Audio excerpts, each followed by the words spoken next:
Well, given that Villa haven't won silverware in so long, Ray, how difficult a decision will it have been for Emery to decide which competition he wants to prioritise? No, listen, he's just playing the games on the merits, Jimmy. He knows where they are in the league. He knows what they have to accomplish. He's got themselves into a very strong position in the league form this season. But you always want to win a trophy, don't you? That's why this stadium is absolutely rocking. A bit quieter about 10 minutes ago, I said to you, didn't I? Thought it was just a little bit low key, but that's really changed in the last 10 minutes. And just listen to the noise here at Villa Park. The fans are behind them. Now it's up to the players to go out there and perform. Really looking forward to the game. Villa were favourites, and we had that in the odds. Came in slightly Olympiacos, but when you look at the strengths that Villa have got and what they've produced this season, the football they've produced, the goals that they've scored, the confidence, and a manager who's a serial winner as well when it comes to European competition. Well, that race for fourth in the Premier League could be done and dusted by the time Villa go to Greece for the second leg of this tie next week.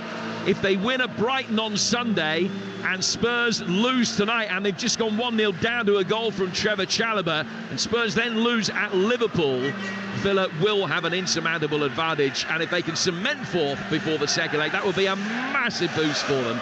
Villa's last two games, Liverpool at home, then improving Palace away on the final day. Tottenham finishing with Burnley and Man City at home, and then a trip to Sheffield United. It certainly looks as though it's Aston Villa's to lose. Now, the two teams will be coming out from the tunnel very shortly, and all of the Villa fans holding up claret and blue cards, which spells on the Holt end, rising up into the sky, up the Villa. Over on the far touchline, the Doug Ellis stand, big swathes of claret and blue, and it's the same in this Trinity Road stand as well, as the players come out. Been to a few semi-finals here, a few FA Cup semi-finals here at Villa Park. Not seen too much like this one, though. Right? No, absolutely not. And look at the colour in the stadium, Jim. It's fantastic, isn't it? To see, the claret and blue of Aston Villa. I'm sure you're really looking forward to commentating in this one, because Villa, are an outstanding side, and the job that they've done this season has been tremendous. And the stadium's built for a reason, and it's that belief, that confidence that they can go all the way to the final. Ray, how do you expect Olympiacos to approach this? A little bit more cautious. I think I was just watching them warm up beforehand, and it really was the back four. They're going to flood the midfield. Where they're going to have to be very careful is obviously the way that Villa play with Bailey and Rodgers, to try to hold the width in either flank. That'll put a problem for the two fullbacks of Olympiacos and how they deal with it. Question marks over Restos. Just speaking to one of the Greek journalists, and they were saying about Carmel's good, they really like him, settled in really well, but Restos has got a mistake in him. So Watkins should really try to latch on to him as much as possible and then make his runs off of him, and I think if he does that, you'll get some chances that way. Well, the two sets of players are out, and the obligatory photographs will be taken in a moment. Europa Conference League anthem that you can hear behind us. The Villa players looking a little bit nervous. One or two of them away to our right-hand side. Totally understandable. But remember, whilst this is Aston Villa's first European semi-final in 42 years, it's the biggest continental game of Olympiacos' history. You are listening to the Europa Conference League on Talksport 2 with Village Hotels. Find everything under one roof for a great break away at Village Hotels. Unai Emery just making his way calmly down the touchline. The side that he's picked tonight. Alston in goal. Cash, Constant, Longley and Digne. Bailey, Douglas Luiz, McGinn and Rodgers. Jabby and Watkins on the bench. The substitute goalkeepers Joe Goetschik and James Wright. And then Diego Carlos, Pau Torres, Zaniolo, Duran, Kessler Hayden, Irabunum, and three rookies, Finn Monroe, Amari Kellerman, and Caden Young. Olympiacos have Salakis in goal, who saved 3 penalties in the shootout against Fenerbahce. Rodinei, Retsos, David Carmo, and Ortega. Jose Anibora, Fortunis, Chiquinho and Pedence, who scored in his last appearance here. And El Kabi is the man that leads the line. And for the record, their bench, a couple of substitute goalkeepers, Pashalakis and Papadoudis. And then Andre Horta, El Arabi, Alexandropoulos, Quinny, João Carvalho, Stevan Jovetic, Omar Richards, the young English defender, and Prekatis. The referee tonight is Marco Guida from Italy, and there's hardly a seat to be had. A little bit of segregation between the two sets of supporters has accounted for maybe 300 empty seats over on the far touchline, but other than that, it is pretty much standing room only. Because if you're younger than 50, you probably don't really remember the last time that Aston Villa were in a European semi-final, and it's nights like these that make the long journeys worthwhile. I can only go back in my own time here at Aston Villa. We played in the semi-final of the League Cup against Tranmere Rovers, and people would think, oh, you only played Tranmere. I'm telling you, this place was absolutely rocking. I remember speaking to Ron Atkinson only last week about the atmosphere in the stadium that day, and he says it was as good as he's seen it at Aston Villa as he was the manager of the football club. But tonight will probably surpass it. You can sense it. It's in the air. There's a real feeling of belief from this Aston Villa supporters that they're going to get a major result. Well, on the North Stand, away to our left, the commentary to Villa's most famous goal is immortalised. Words that are iconic in this part, emblazoned in blue on a claret background. Shaw, Williams prepared to venture down the left. There's a good ball played in for Tony Morley. Oh, it must be. It is. Peter Withe. High time for Villa to write more words of history now.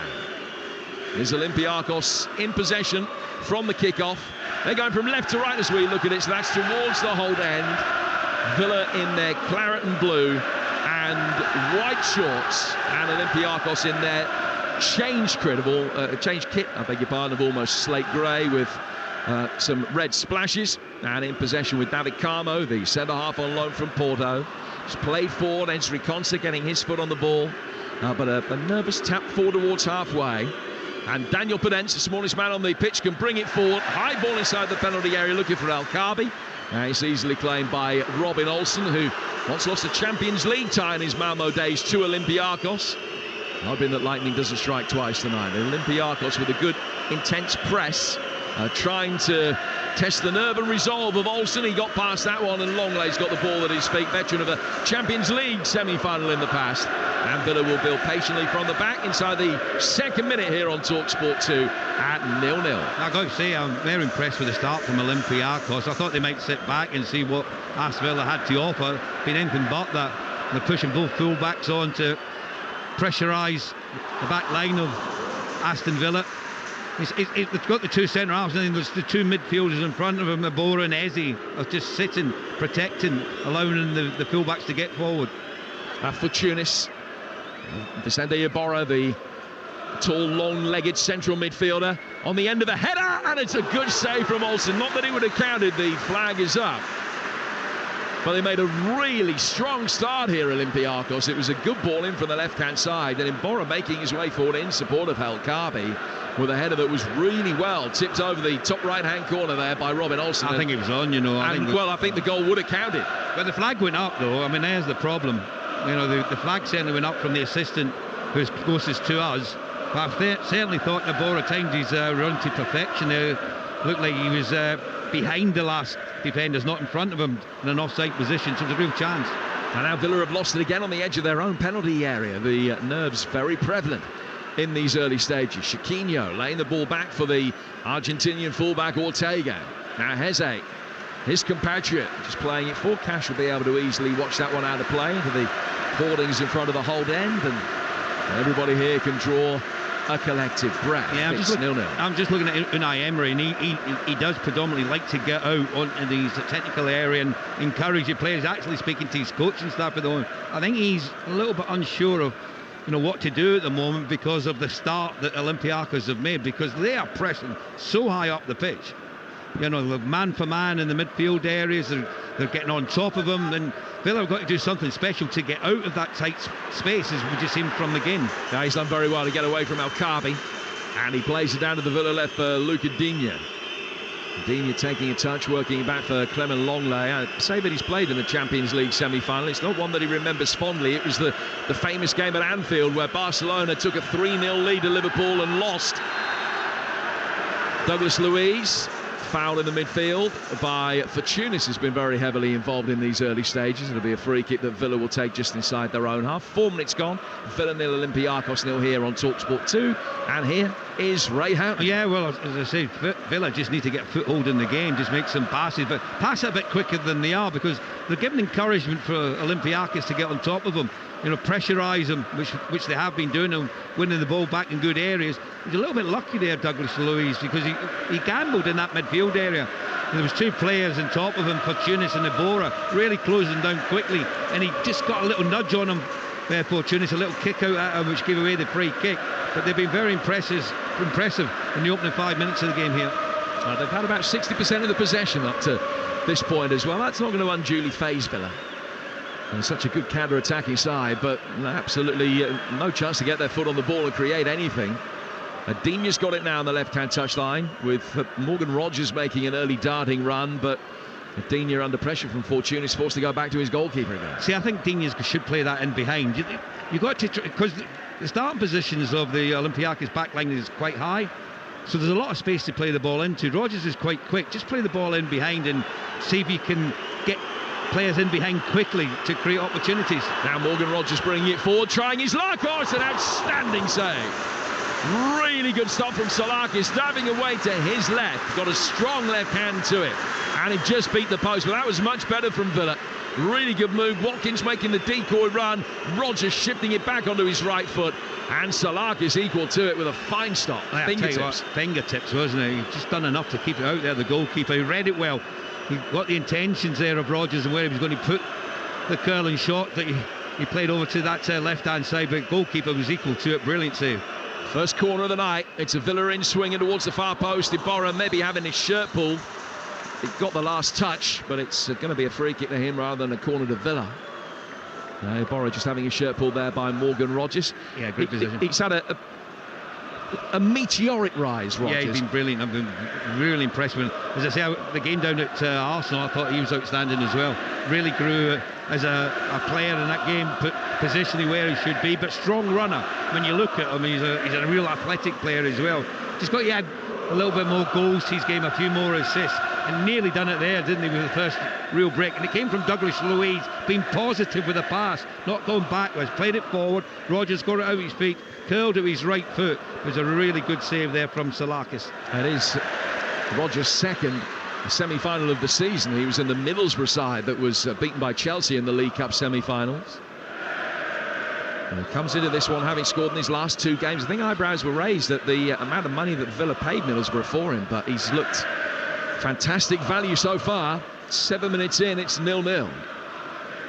Villa with the clearest opportunity so far, albeit that Olympiacos probably made the brightest start over the first 5 minutes. Here's Olsen, got the ball at the edge of the D. Both goalkeepers will be happy with the starts that they've made. Olsen with a save that was academic in the end. Well, I say that, the offside, had the ball gone in the net, I think the offside flag might have been negated by a VAR check. And then Salakis with an even better save moments ago. Douglas Luiz goes back for Konsa, and it's still 0-0. It's unusual, isn't it, Jim, for the assistants to flag in the manner that they did. Normally you allow play to continue, particularly when it's that tight. He wasn't to know, I don't think 100% with certainty to know that he was offside there, Iborra. They took a bit of a gamble, the assistant flagging. Here's Matty Cash bringing the ball forward over the halfway line. It was Cash's goal in northern France against Lille that got Villa through to extra time in that game. Ahead of the penalty shootout, they ultimately won because they were within 3 minutes of elimination, being 2-0 down in that second leg prior to that. Olympiacos threw on penalties in the last round as well against Fenerbahce after a 1-0 defeat in Turkey. Here's McGinn, Douglas Luiz in the heart of the midfield. Oh, beautiful ball. Digne, first time ball in from him. Rogers coming to meet it. Who got the last touch there? It was Retsos. And it goes out of play for another Aston Villa corner, which will be taken on the left-hand side by Douglas Luiz. Just a little 1-2 with the ball girl behind that goal. And spots the ball down, almost legally, down by the corner quadrant. He's got such a venomous delivery. He's scored with a couple of right-footed in-swinging corners in his Villa career. This one has gone short to Moussa Diaby, back towards Luiz. Left foot is clipped in brilliantly towards the far post. Nobody there to attack it, but as it comes back in, Bailey heads in. Only for the referee to blow his whistle and say, has he said that it's gone out of play for a goal kick, maybe? Or has he seen a push and a shove in there? I'm not sure if he felt it was handball either. I mean, he's not made it very clear, the referee, exactly what the situation was. It looked like he gave the goal initially, short corner taken, worked it reasonably okay. There was no question that Douglas Luiz was onside. The poor ball, had it gone out, I don't see a lot wrong. The only thing I can suggest is the ball had gone out of play from the cross from Luiz. Well, he was hitting with the outside of his left boot. Ezri Konsa pulling it back. And if that was the decision that it had gone out of play, then it is a factual error. Factual decision, sorry, that the officials can have a look at on the VAR, but the play does restart actually with a free kick, so it can't have been that. Konsa must have kept it in. The referee saw something that he didn't like inside the 6-yard box, and the decision has been upheld by Paolo Valeri. The VAR, it remains 0-0. Unai Emery still asking for clarification from the Lithuanian fourth official, Donatas Rumšas, down away to our right-hand side. But he's got a stoical look on his face.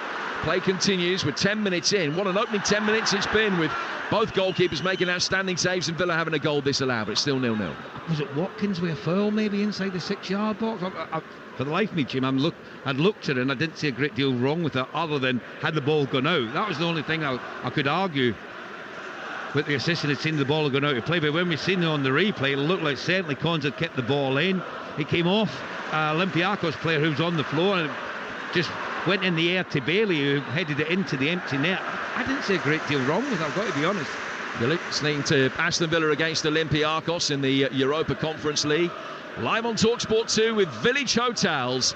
Visit villagehotels.com. We understand that it was a foul on Vicente Iborra.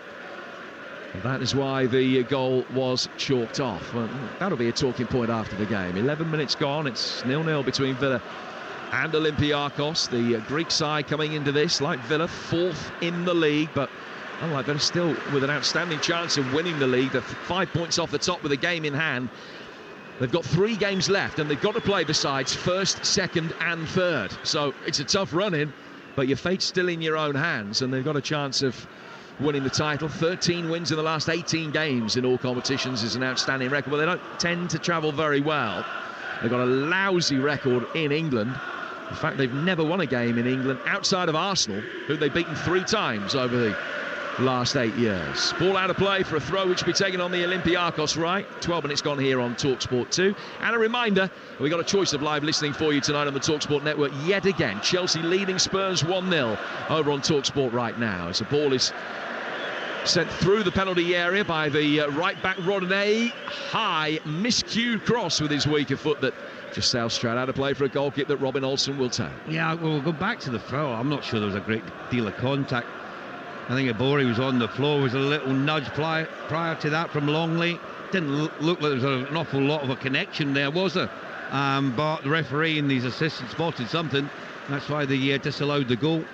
Cash goes long for Villa. Watkins up against Red Sox. It's a brilliant header on. And he's found Moussa Diaby. Pulled back by him on the right-hand side of the penalty area for Bailey. Left-footed cross. It's easily headed away by David Carmo.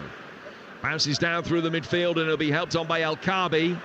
Ezri Konsa can't get the footing that he wanted, and Daniel Pedence, the Portuguese international winger on loan from Wolves, can help it forward. They'll try and poke it round the corner, but Villa win it back, and Digne calmly goes back to his goalkeeper. There shows you, I think, the improvement from Ollie Watkins. Ball played downfield. What a great leap that was, wasn't it? Time to perfection. Little flicked header on for Diaby, who really should have done a little bit better when, well, they gave it to Bailey, and Bailey should have played it to Luiz. And Villa will work it forward again with Diaby, who's got it on the edge of the penalty area. Good ball in from him. Digne taking a touch, trying to pull it back on the corner of the 6-yard box.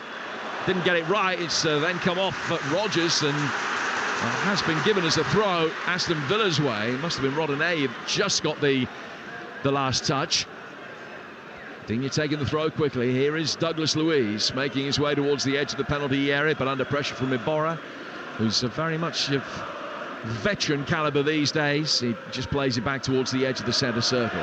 He's got it again, Douglas Luiz. He's let fly. Oh, it's a horrible one for the goalkeeper because it took a really venomous bounce in front of him. He kept his body behind it, so when it spilt out of his hands, it hit his chest, and they can bundle it clear to safety and actually win a throw on halfway. Great strike, wasn't it, from Douglas Luiz? He must have, 30 yards out? There was plenty of bodies in front of the goalkeeper. I don't think he's seen it till late, and then it just skidded off the turf because the pitch has been well watered. I was watching in the warm-up, there was a bit of water on the surface of the pitch, and it just skidded off the turf. And the keeper, you quite rightly pointed out, got his body behind it, came off his chest, and there was no Villa player coming in for the second ball, maybe to get a tap in. A slight problem here potentially for Ollie Watkins, only a slight one, but he's picked up an arm injury. He's not looking for treatment or anything, but he's just shaking it. He's been giving it a real rub, and now shaking the fingers on his right hand before moving his left hand to his right elbow and giving it a rub. He's just got a bang to the arm, but hopefully he'll be okay and able to continue. Manager's not even looking at him. He's taking no notice of Watkins at all there. Outstanding season Ollie Watkins has had, 26 goals in 48 games. Has blossomed so much under Unai Emery, with a return throughout his Villa career under Emery of better than a goal a game. It's not just the goals, Jim, it's the assists as well, isn't it? You know, he's influenced games, not just for the fact of him scoring goals, but helping his teammates to get goals as well, which has ultimately got them the 3 points in a lot of the matches. Yeah, hat-trick against Hibs has certainly helped, but 7 goals in 10 games in this European run's a tidy return. Retsos almost losing a possession, but it's played forward, and now an opportunity for Olympiacos inside the penalty area. It's one that they've taken with El Kaabi, only for him to wheel away and see that the offside flag is up again. Yeah, my first thought he was offside. I think it was Fortunas who came in from the right-hand side. I think if he just allowed him to continue, there might have been a problem for Aston Villa. He just looked like he'd gone ahead of the last defender. Yeah. Well, a little bit fortunate because Matty Cash was the one. He just moved forward probably at the right time. A good finish though, wasn't it? You know, you just waited for Olsen to go one way, El Kaabi, and then put it in the opposite side of the goal. And he scored even more goals than Watkins this season, 27 in 44 games in all competitions, including having scored in 8 successive games earlier this season. There is an elongated VAR check for the offside. I agree with you that on the one replay angle that we've seen on our monitor here, it looks as though Cash just got forward in time. It might be a close run thing. Whether his trailing foot was too far back and just played El Kaabi onside. Oh, it is a goal! It counts! And Matty Cash had played him onside. The referee waiting for the instruction from the VAR, Paolo Valeri, and when he got the news, he drew the box with his fingers in the Birmingham sky, and it signals that Villa trail in this European semi-final. Well, I'll tell you what, Jim, it was a great finish. As we said, it was a really tight decision. My first reaction, he was offside, but when you see the lines, it looks like Matty Cash's left boot played El Kaabi onside, and we said the noise from the Villa fans was loud, but the Olympiacos fans, about 2,000-3,000 of them over to the far side from us, they are absolutely going crazy over there, delighted with the start their team has made and got this early goal in the game. Aston Villa 0, Olympiacos 1, 17 minutes in which Villa have had the ball in the net, only to see the goal disallowed, and they've also seen the ball in the other net. Now for Tunis inside the penalty area, trying to get the better of Digne. Pulls it back for Rodney. They'll take it down towards the touchline, and Digne is there, sticks out a left foot, and the ball goes out of play for a throw that'll be taken on the Olympiacos right-hand side.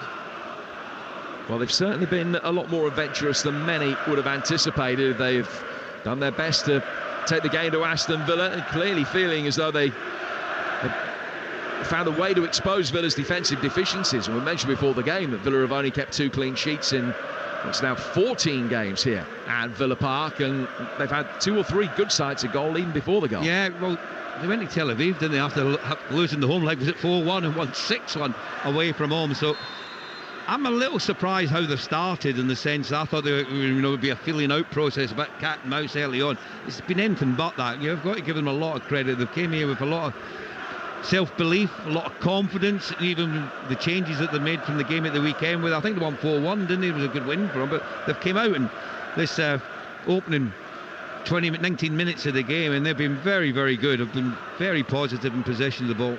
Yeah, they made 7 changes from the weekend win against the struggling Lamia. A game that they won 4-1. Villa, of course, in action against Chelsea, were 2 up here on Talksport, only to be pegged back in the second half 2-2. And Martinez going off injured in that game, is out through suspension today. The ball is out for a throw, which will be taken on the Olympiacos right. Rodinei towards Fortunis. Chiquinho getting involved and goes out of play for another throw. And it'll be interesting to see how the game plan develops now, whether Olympiacos will try and sit back on the lead that they have, or whether they're still going to keep going for the jugular. It certainly looks as though it's going to be that. I think it's the latter, Chuck. I think they've just come here and thought, we're going to have a real go. This is our opportunity.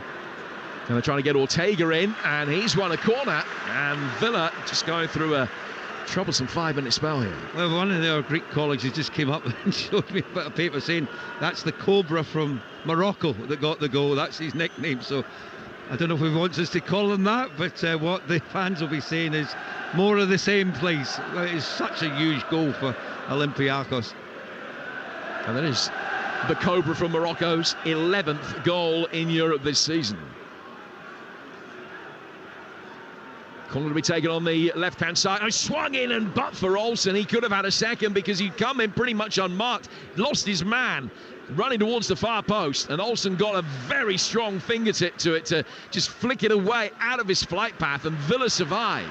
They've not been at their best defensively at all tonight. Yeah, no, obviously the change in goals, it'll have an effect to a certain degree. I mean, Olsen's not been in the team that often this season, but I thought he flapped to that a little bit, Jim. I've got to be honest with you. I thought he wasn't convincing there. As if he didn't pick up the flight of the ball until late. And then he was hopeful he was going to get something on it, and did just enough to take it away from El Khaby. It's a goal kick that Robin Olsen will take. It is half-time over on Talksport. Chelsea leading Spurs by a goal to nil. It's the Europa League semi-finals tonight as well. Marseille 1, Atalanta 1. With Chancel Mbemba, former Newcastle man, equalising a goal from the former West Ham striker Gianluca Scamacca. 1-1 at the Velodrome tonight. Roma against Bayer Leverkusen is 0-0. The other Conference League game is Fiorentina 1, Bruges 1. So plenty of goals in the first quarter of these European ties tonight. You would Talksport 2 here at Villa Park on a warmish, overcast night here in the second city. Olympiacos leading by a goal to nil. Villa have, on 5 separate occasions this season, won games in which they've gone 1-0 down.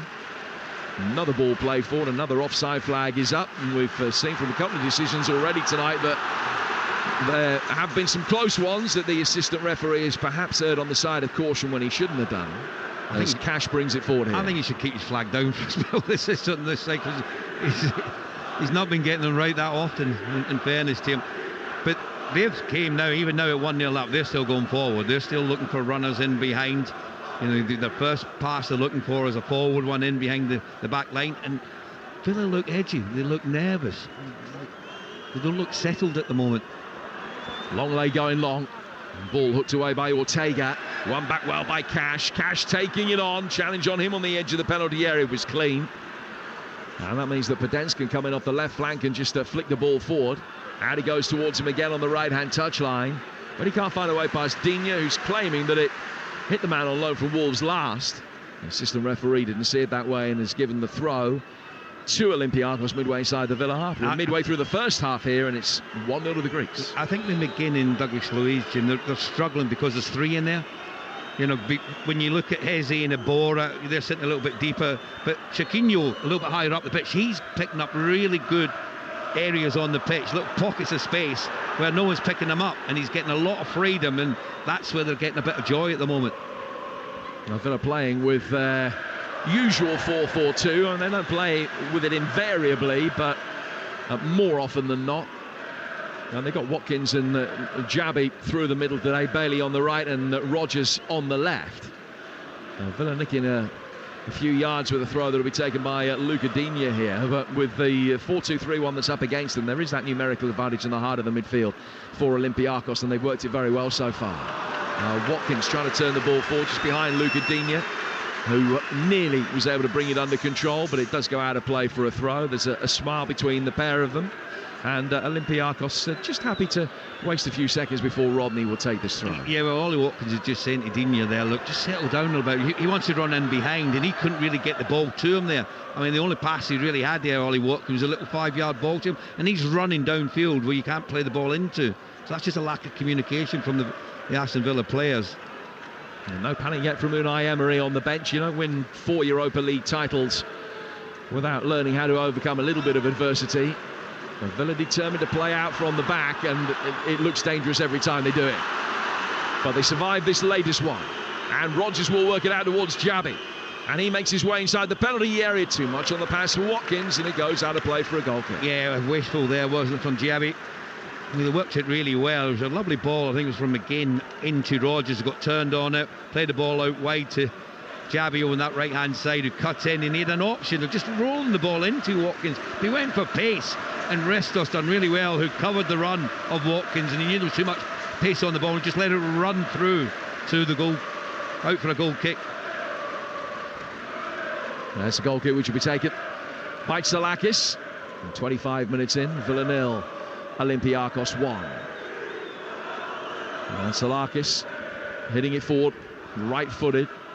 Over halfway, Douglas Luiz going up for it, thought that he was foul. Play goes on, won by Rogers in the air, winning the seconds, and then Watkins was dealt with by Retsos, who was on the books of Sheffield United at one stage in his career and made one solitary substitute appearance in the Cup. That was it, the only time he saw the light of day, and soon left South Yorkshire again, and now finds himself in a European semi-final. He looks quite an athletic player, doesn't he? Like, good height about him. Likes to try to get in front of the attacker he's up against, when that initial ball that's played forward. And see, Watkins hasn't had a lot of joy so far against Retsos. Here's Rogers trying to get away from Iborra, and the former Leicester man has done well to win it back for Tunis, playing it to him, and the tall Spaniard just plays the way that he's facing, goes back for Retsos. Retsos will go to his left-hand side for David Carmo, and he will now look long. They're trying to turn Matty Cash and Conta, particularly whenever they can, but Olsen anticipated that well, came to the edge of his penalty area, good clean hands behind it, and it remains 1-0 to Olympiacos with 26 gone here on Talksport 2, Ray. Yeah, just too straight the pass there, wasn't it, from Ortega, and try to pick out his teammate Pedence over on that left-hand side. He should have really angled it a little bit wider towards the touchline. As it was always favouring the goalkeeper, through the ball through to Olsen. I've been really impressed with them, though. Really impressed. I thought their attitude tonight's been spot on so far. I mentioned Sheffield United a few moments ago. They're in action at the weekend. A massive game at the bottom for Nottingham Forest. Unfortunately not for the Blades anymore. It's live and exclusive to Talksport 2, 3 o'clock. Saturday afternoon. It's just one of the live Premier League games that we've got for you this weekend. Another big game down at the bottom tomorrow night. Kenilworth Road, the venue for Luton against Everton, which is an 8 o'clock kickoff on Talksport. And then Arsenal-Bournemouth, the next instalment of this brilliant title race, is a 12:30 kickoff on Game Day exclusive. Sam Matterface alongside Stuart Pearce. 11 o'clock build-up with Reshmin Chowdhury ahead of Arsenal-Bournemouth kicking off at 12:30. And it's also the final day of Championship action, 12:30 on Talksport 2. Ipswich-Huddersfield, our commentary game. Ipswich looking for the point that will take them back into the Premier League for the first time in more than 20 years. Big issues down at the bottom as well, including for Birmingham at home to Norwich as the ball is played forward here again. Left-footed effort goes in on goal! He's scored again! It's El Kaabi! It's 2-0, and Aston Villa being undone here on their big night.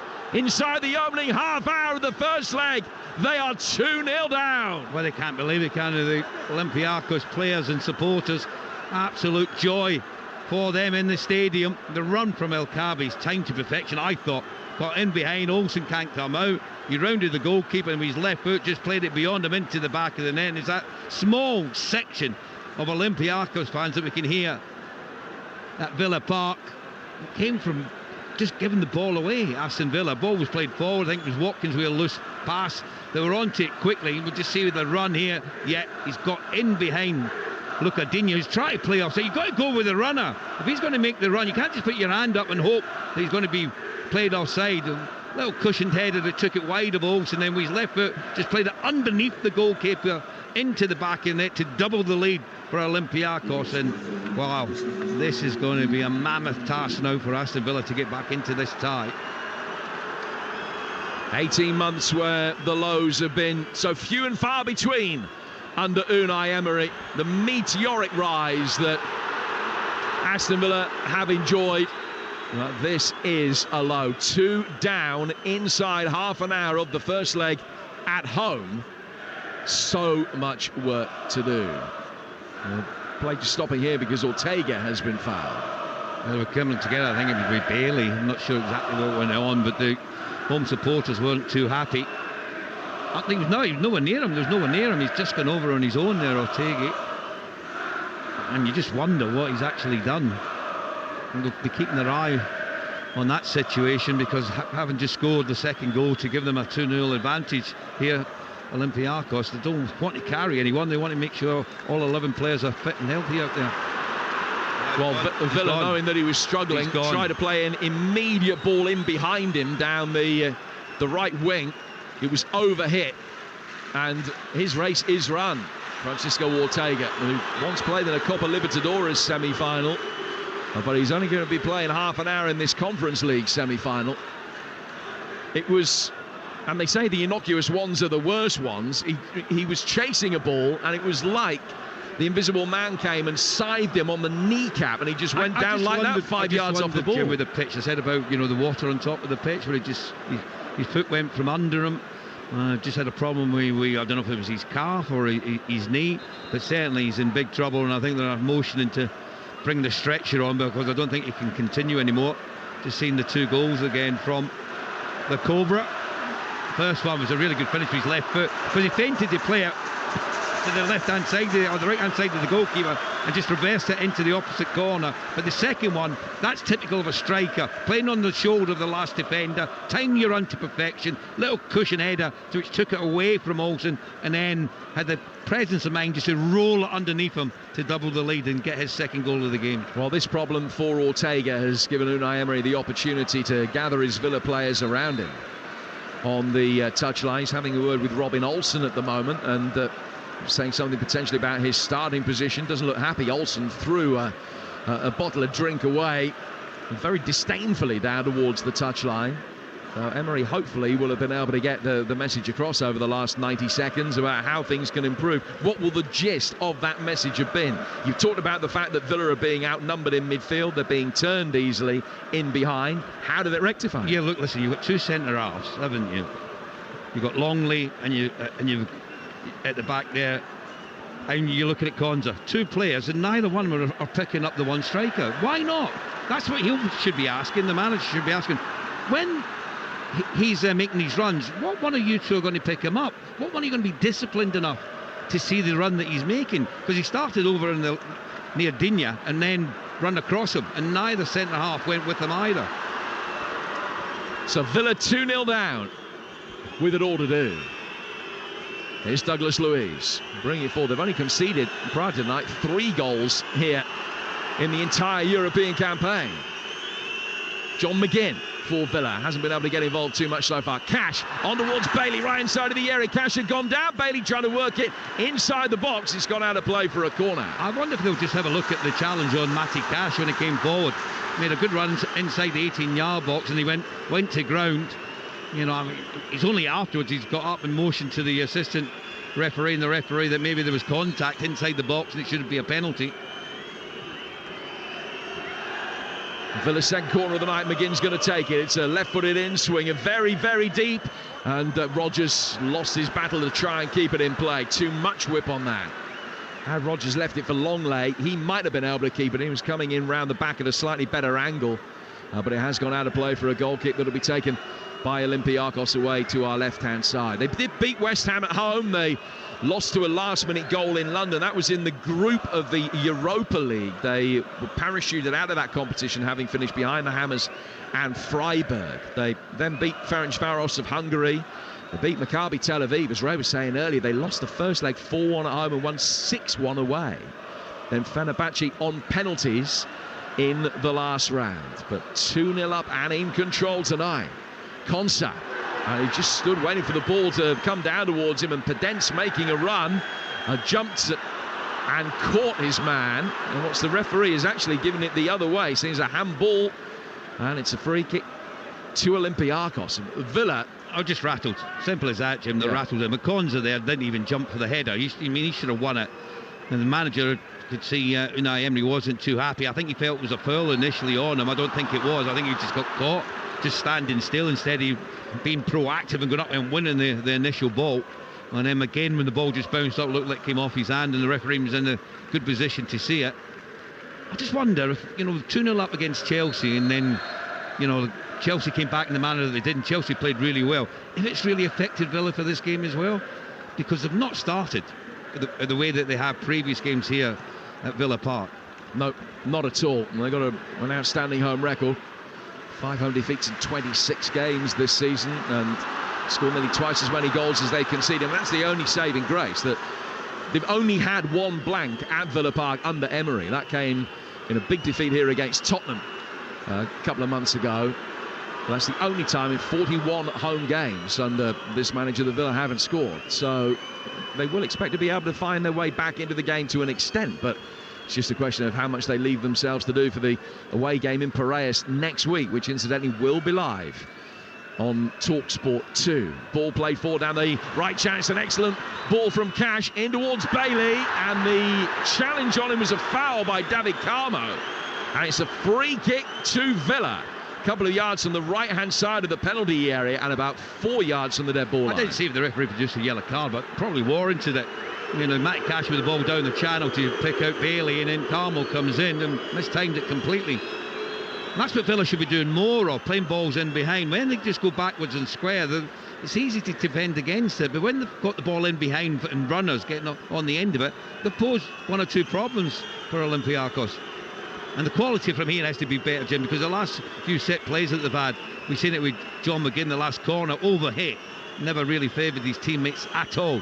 So this ball that's going to be delivered in, I think it's Douglas Luiz, it's over there with John McGinn, so you're looking for a bit better quality. Longley and Konsa both forward. Bailey's inside the 6-yard box. Rodgers and Watkins making runs from near the penalty spot. Rodgers has made his way into the 6 now. It's Douglas Luiz, little back heel flick down towards McGinn, works the angle and sent it right into the crowd, and it's taken a touch back off Carmo and goes out of play for a corner. Yeah, worked the short free kick really well there. Good work there from John McGinn, who just got it away from the defender and then got to strike it goal. I think it was actually El Kaabi who scored the 2 goals. He was back there to help his teammates out. So another corner in from McGuinness, a shocker, in towards the near post. He didn't get it more than 3 feet off the ground, and it's easily hooked away by Ortega. Well, he's had 2 corners in quick succession. There's the one he's overhit, went straight out for a goal kick, and that one there, as you quite rightly pointed out, didn't get off the ground, didn't really get into an area where he could get one of his teammates on the end of the cross. You need better quality. It is a Lazarus-like recovery from Ortega, the Olympiacos left back. He's okay, having gone to ground twice. Still limping though. He's still limping over there. I wouldn't be taking the gamble on him if he's not right. You've worked this so well to get a 2-goal advantage. You can ill afford to have anyone out there who's not 100%. Well, I have got Omar Richards, the Englishman on the bench, who could come on at left back. Bailey, is he fouled by Heze on the edge of the penalty area? The referee said no. The Villa fans disagreed. Heze trying to bring it forward. McGinn is in there. And as he tapped it past him, Konsa is still able to pick it up. Cash plays it down towards the Villa left. Zaniolo sent out a warm-up in front of us, along with Jean Girard. And Digne will bring the ball forward down the Aston Villa left. Longley, 7 to go to half-time here on Talksport 2. Villa 0, Olympiacos 2. Matty Cash to Bailey. Back for Cash again. Cash 15 yards outside the penalty area, working it back out towards the Villa right for Bailey. John McGinn has it now in the central area.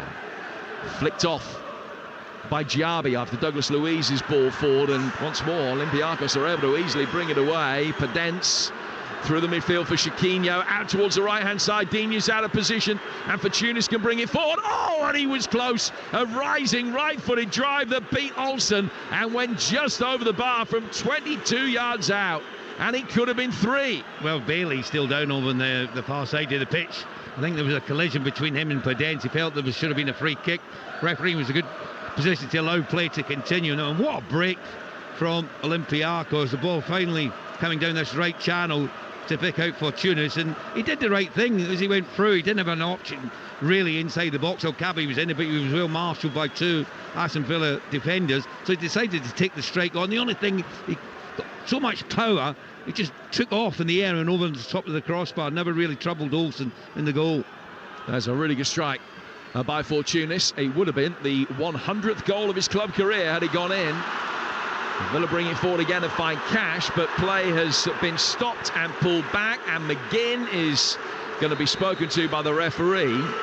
And the boos and whistles that you can hear are because Villa were on the front foot, and had the advantage been played there by Marco Guida, they'd have got themselves into a good position with Cash.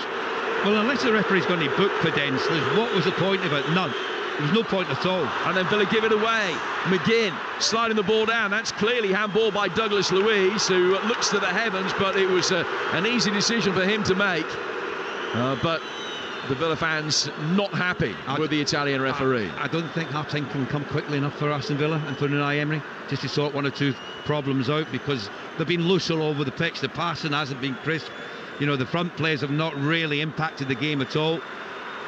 And he's making the point now, standing on the edge of his technical area, telling everybody to calm down. Rodney with a cross coming in from the right flank's overhit, goes out of play for a throw that'll be taken over on the Villa right. So elsewhere, live over on Talksport, Chelsea lead Spurs 1-0. It's the only good news that Villa have had tonight.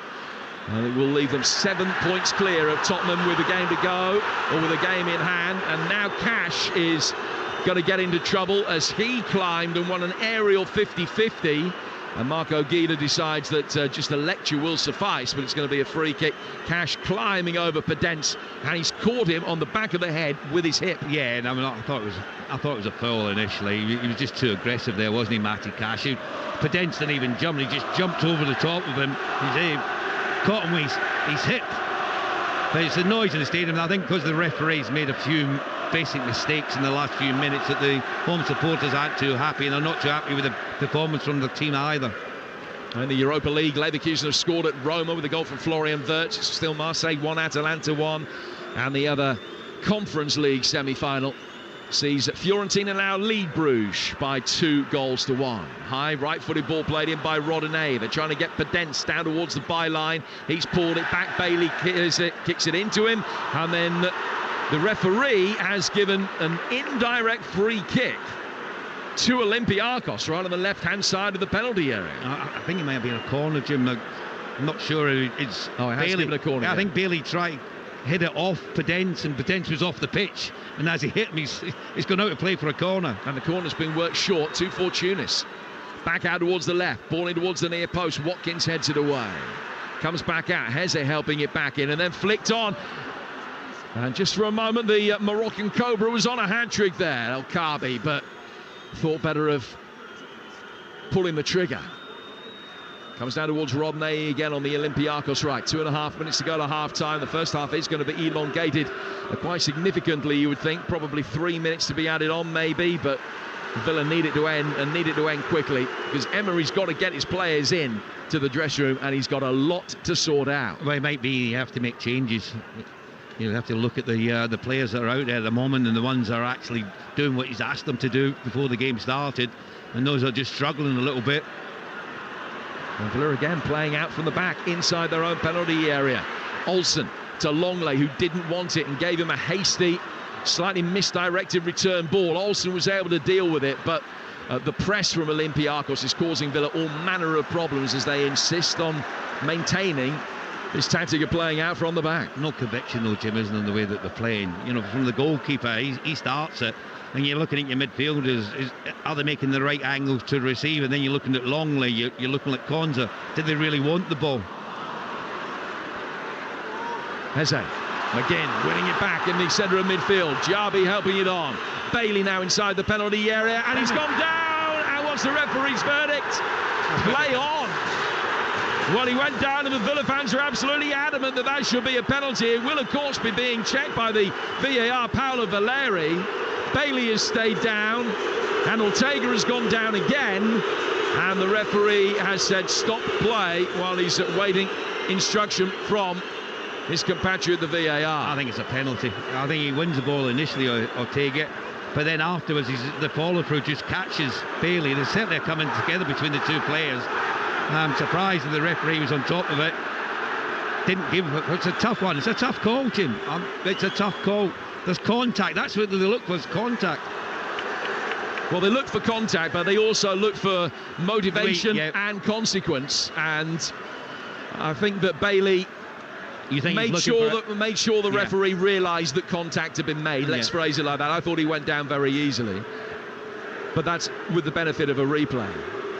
They're going to have to make a change, I think, Olympiacos, because Ortega, having gone down a third time, is surely not in a position that he can continue. Yeah, he's just limping around at the moment. You can't afford to carry players, as I said before. Richards is going to be coming on in a moment for him. Here on the edge of the penalty area, Konsa put under pressure, but he was fouled, and the offside flag is up, and it's a free kick to Villa, to a chorus of ironic cheers. We're in 3 minutes of added time at the end of the first half. Villa 0, Olympiacos 2. And here comes Cash, bringing the ball forward. Jarby slipping it in. Watkins! There's one back. Ollie Watkins! Aston Villa's first goal in the European semi-final for 42 years. And it means that that opening half hour might now no longer be a mortal wound to this European campaign. It's the talismanic striker. A goal with royal assent, with Prince William here watching his beloved Villa tonight. It's Villa 1, Olympiacos 2. Oh, what a finisher. Who else but Ollie Watkins? What a great run. Fantastic run. Lovely little ball threaded through to him, and he never looked like missing. Now, the other end, Olsen has to make a save to deny El Kaabi a potential hat-trick, but again, the flag comes up. It's a stunning game. Villa have not played well, but it's a great spectacle. And they're still in it. You know, they could have been out of sight here, Olympiacos. El Kaabi up front's been electric, but what a finish. Just when you needed a goal to get you back into it, you go to your star player, your goal threat, your goal scorer, and that is Ollie Watkins, and what a finish that was. Gave the goalkeeper, Salakis, no chance whatsoever. Excellent strong challenge from Cash. That Cash-Podence battle is going to take some watching. High ball over the top here for Morgan Rogers. And Salakis, what a game. Good anticipation, came out, got his hands behind it and whipped it out of the flight path of Morgan Rogers. You know what, it sounds like you don't want half-time, you just want to go through the next 45 minutes. I was saying Villa were the ones that wanted the half-time whistle. Suggest now it's Olympiacos. They just need to get back in and get back to doing what they were doing throughout most of that first half, where they were the dominant side. But that Watkins goal, what it's done for the home support here at Villa Park, is extraordinary. Well, he's now scored in each of his last 4 home European ties, Ollie Watkins. That's his 70th goal for the club. Here's Morgan Rogers. They're hungry for more before half-time. Rogers on his right foot, slipping inside the penalty area. Great dummy. Jarby wins a corner. Brilliant play by Bailey to let the ball run rather than pull the trigger. There's barely time to take it, although the 3 minutes of added time will be elongated because of the goal celebrations. Corner taken quickly. Bailey chipping it in. Digne pulling it back. Douglas Luiz snatched at it. Slices it down towards the corner flag. Everything but the finish, wasn't it? They worked it really well. Digne done extremely well on this left-hand side, put it back in the path of Douglas Luiz, and he just cut across it, never forced a save from the goalkeeper. But the stadium just erupted. That's half-time. Midway through the first half of the first leg, the boos are for the referee Marco Guida, who leaves the field after a controversial first half. Villa adamant that they should have had a penalty and more. Olympiacos 2 up inside half an hour. The first one initially disallowed, but the VAR said that Matty Cash had played El-Kaabi onside. The second goal really well taken by the same player, Ollie Watkins, halving the deficit in first half stoppage time. So the break, Ray, it's Villa 1, Olympiacos 2, and you called it absolutely right.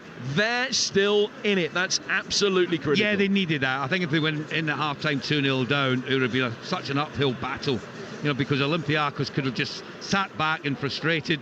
Aston Villa hit them on the counter-attack. Villa looked nervous throughout. From playing out from the back, they've not looked assured at all.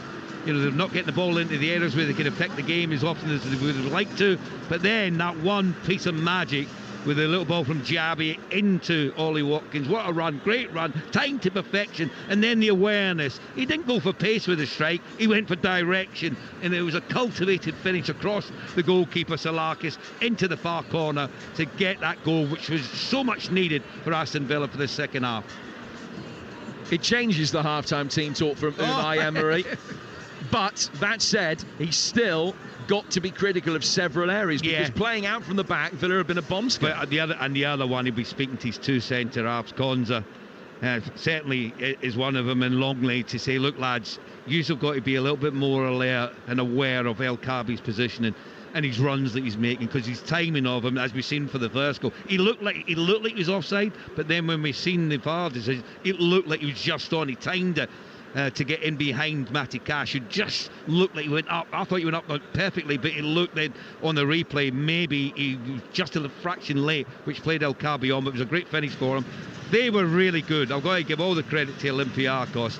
They've came here with a really positive attitude. They took the game to Villa from minute one. They got the goals at the right time. They had that 2-0 advantage, and maybe they just switched off. Maybe they thought, what, we're only a few minutes away from half-time. We've got that 2-goal lead. We're in a very strong position. But you can't, allow for what Watkins can do. He's proven himself this season with the goals that he scored. And I think you said, Jim, is that 8 goals he's got now in the 11 matches that he's played in this competition. That's right. He's a massive player for them. He's your go-to player. He's the player that you expect to get the goals if you give him the right opportunities. Great pass, great run, and a finish to match.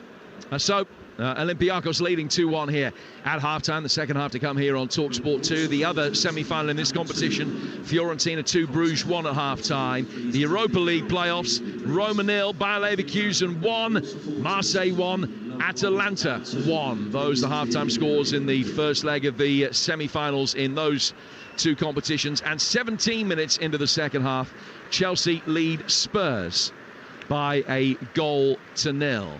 And still Trevor Chalobah's first half goal, the difference between the two sides there. And that is a game that you can hear right now as it unfolds over on TalkSport. Here in the second city, though, Ollie Watkins with a goal that transforms the face of this tie. It looked as though Villa had a mountain to climb. It's still merely high hills now. Half-time, Villa 1, Olympiacos 2. Europa Conference League live, Talksport 2 with Village Hotels. With 33 locations across the UK, Village Hotels have everything under one roof for a great breakaway. So many small cars to choose from. This one looks like that one, which looks like... Hang on. The new Suzuki Swift. This is the one. Yep, standard reaction to the new Suzuki Swift, which comes with serious style, a choice of cool colours and loads of tech as standard. Oh, and it's available with 0% APR for 2 years. Want to be one of the first behind the wheel? Search Suzuki Swift to book your test drive and get set to feel good different. Participating dealers only. Suzuki Financial Services Limited. T's and C's apply. See cars.suzuki.co.uk/offers. You can sense the glory. What a night. The semi-finals, where each match is epic. Oh, that's a stunner! It's unscripted. Wow, this is the shock of all shocks. Spontaneous drama. This is astonishing! This is where the season is defined. Every game. What a story! Totally unmissable. The UEFA Champions League, Europa League and Conference League semi-finals. Only on TNT Sports. Girls! Sean! Willow! It's Bedtime! Bedtime! One more race! I'm almost done! Okay, kiddos. That's enough. Time's up. On to the app. Your Wi-Fi is going off. Going off.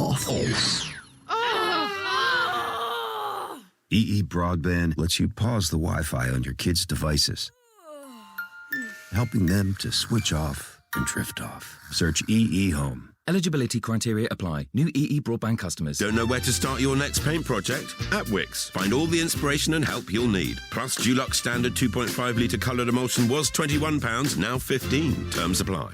McDonald's are making small improvements to our classic burgers, searing our 100% British and Irish beef patties so they're even juicier. And we're serving them hotter for meltier cheese, all in new toastier buns. The classics, now a little more Comparison with prior classic burgers, served after 11 a.m, subject to availability.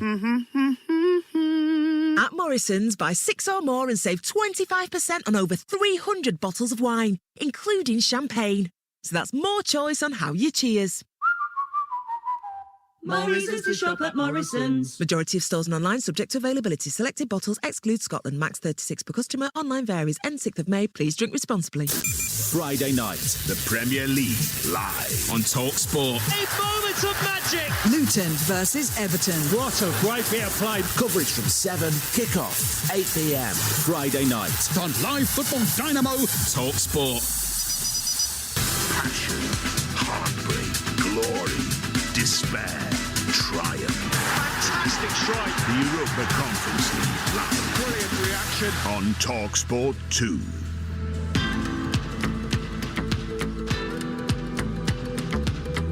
Gallagher swings the ball into the back post. Chalobah and Mark scores. Another example of dead ball deficiencies at Tottenham. A curling ball from the right side from Gallagher.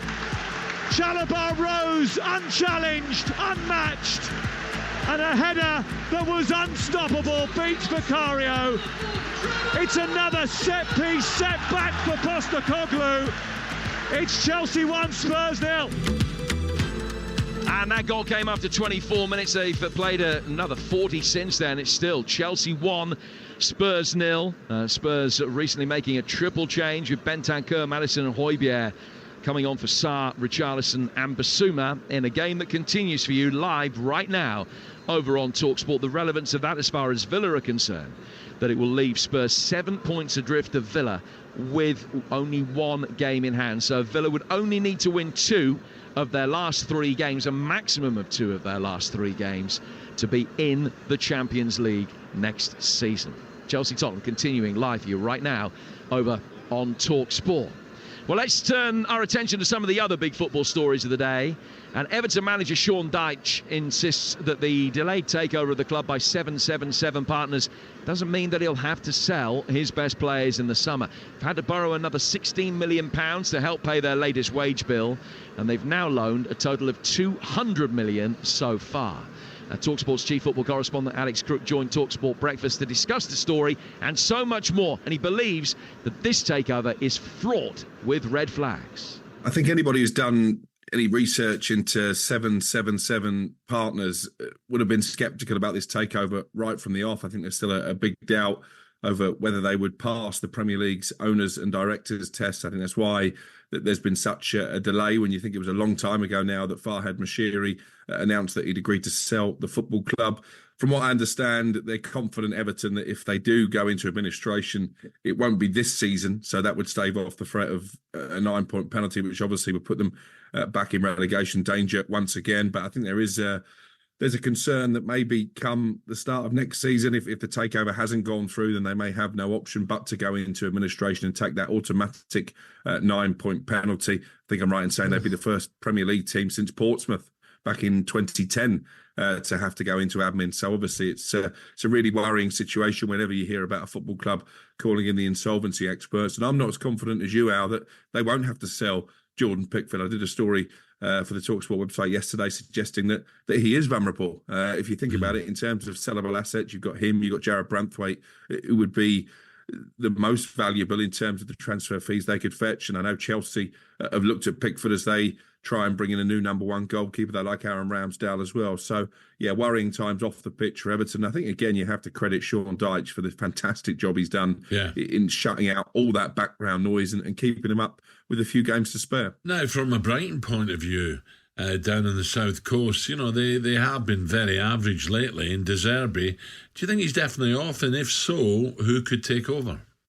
No, I don't think it's a foregone conclusion by any stretch of the imagination. I know that AC Milan are casting admiring glances in his direction, but I think Brighton at the moment are planning that De Zerbi will be in charge for next season. I would go as far as to say they're confident that he will stay. Obviously, there's been doubts about his future ever since in March. He said that he was no closer to agreeing a new deal. There have been a lot of attachments, particularly to clubs overseas. Bayern Munich, although it looks like they're going to appoint Ralf Rangnick now, which is quite an incredible turnaround from where it ended for him at Manchester United. But I think inevitably De Zerbi will leave at some stage. But as I say, Brighton are hoping it won't be this summer.